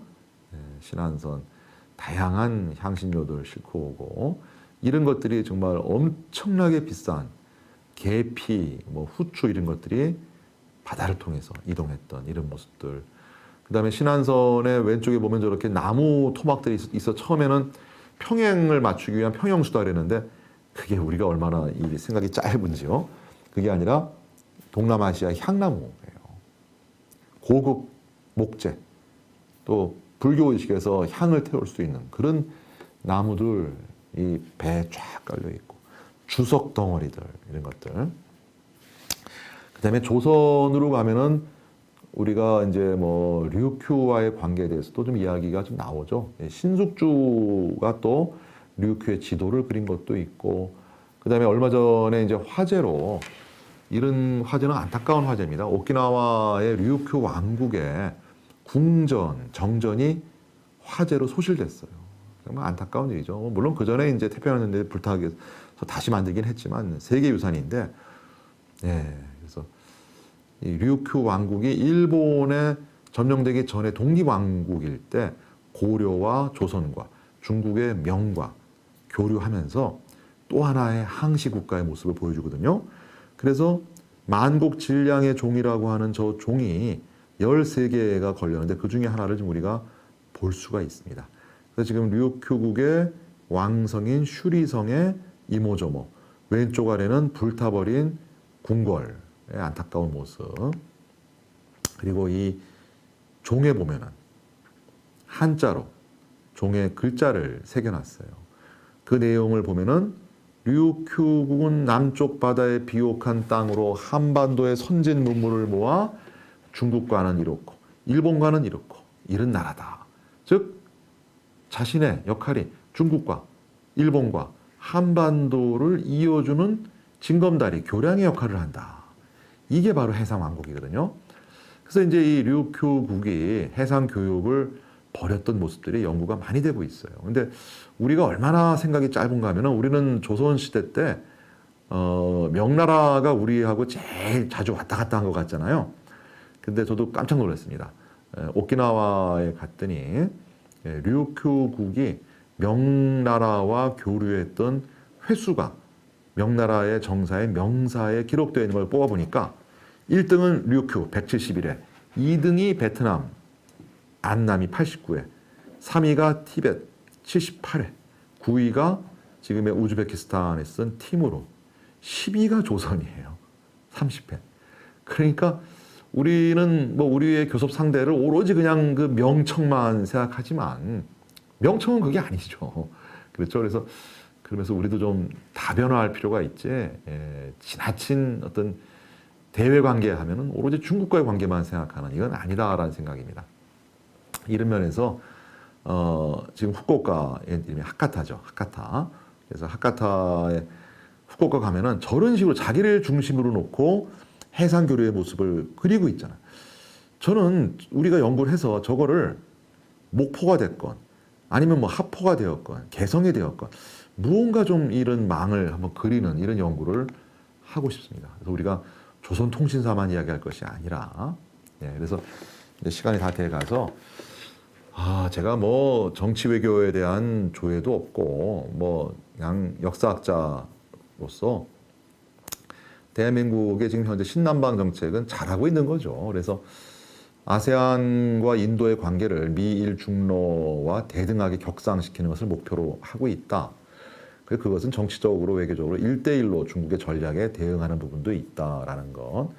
이 아세안이라고 하는 10개국이 인구가 한국의 12배다. 그리고 중국 인구가 14억인데 아세안과 인도를 합치면 중국을 훨씬 능가한다. 중국의 1대1로 전략.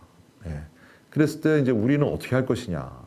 또 미국이 군사적으로 미국, 일본, 호주, 인도를 묶는, 그렇죠? 최근에 백신도 그렇게만 나눠주면서 중국을 포위하기 위한. 그래서 우리가 이제 막 양자택일을 막 강요당하잖아요. 중국과 미국 사이에서. 이런 부분에서 우리가 돌파구가 뭐냐. 우리가 수세적으로 몰려서 너 하나 택해. 이게 아니라 우리가 돌파할 수 있는 방법은 역시 신남방 정책이다. 이건 정말 맞는 것 같아요. 그래서 그런 부분에서 추진하고 있고 경제적으로도 얼마나 이 아세안 국가가 중요합니까? 우리에게. 수출의 비중이나. 근데 문제는 이제 이런 데에 대한 반성이 좀 보니까 외교과에서 나오긴 나오는데 저는 진작 좀 이런 부분을 고려할 필요가 있었다는 생각을 합니다. 이 신남방 정책의 핵심이 3P 전략입니다. P, People, Prosperity, Peace. 그런데 이 번역을 어떻게 할 것이냐. People을 사회문화, Prosperity를 경제, Peace를 외교로 보고 있어요. 저는 이거 아니라 생각합니다. People은 인간입니다. 인간이고 인문이고 역사고 문화. 그래서 일본이나 중국처럼 경제적으로만 이 정말 빨대를 대고 빨아먹겠다가 아니라 그들과 친구가 될 필요가 있다. 그런다는 거죠. 중앙아시아 국가들도 그렇고 아세안도 그렇고 대한민국에 대해서 우리는 너희하고 친구가 될 수 있다. 친구가 되고 싶다. 친구가 되면은 그까지 돈, 자원 다 줄 수 있다. 근데 친구가 되고 나면은 내가 다 줄 수 있는데 왜 친구가 되기도 전에 돈부터 벌어가려고 하느냐. 이런다는 거죠.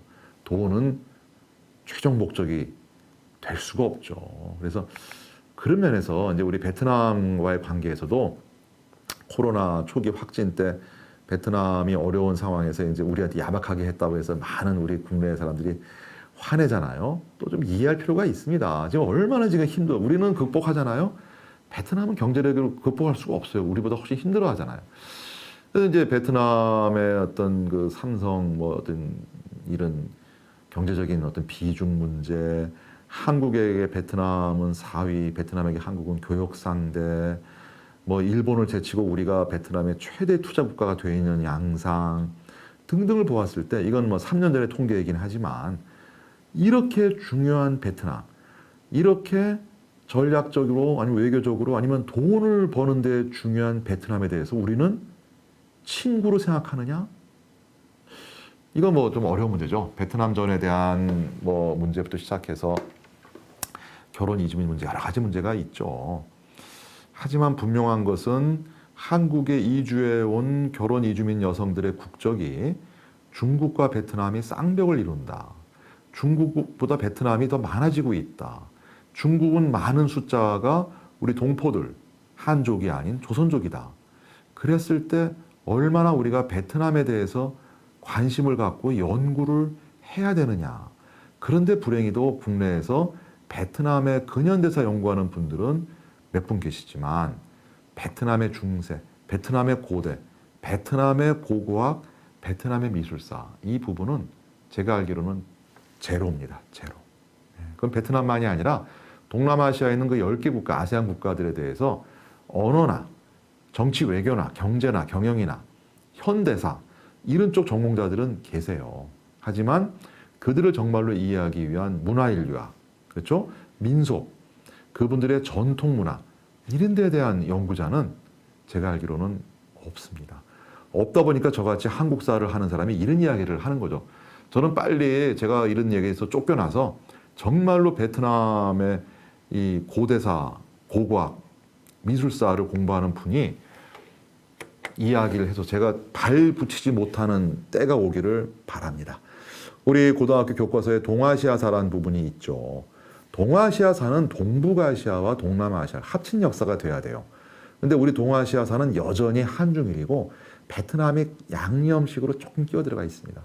우리가 제대로 아세안 국가들을 친구로 사귀고 그리고 한중일만이 아니라 아세안에서 존경받는 돈 좀 있다고 과시하는 어글리 코리안이 아니라 정말 존경받는 형님이 되고 싶으면은 그들의 역사와 문화에 대해서도 따뜻한 이해를 가지고 연구를 하고 베트남의 답사를 가시고 여행 가시더라도 경치 보고 뭐 맛있는 거 먹고 이걸로 끝나지 말고 그들이 남긴 역사 유적 뭐 우리와 관련된 것도 많단 말이죠. 더더욱 이렇게 바뀐다면은 얼마나 우리의 품격도 올라가고 또 좋은 친구를 많이 사귈 수 있을까? 예, 그런 생각을 하면서 제 오늘 강의는 지금 1시간 50분쯤 됐는데요. 일단 마치도록 하겠습니다. 질문이 있으시면 제가 답변을 하고 없거나 나중에 질문하시면 제가 나중에 메일로 답변을 드리도록 하겠습니다. 네, 이상입니다.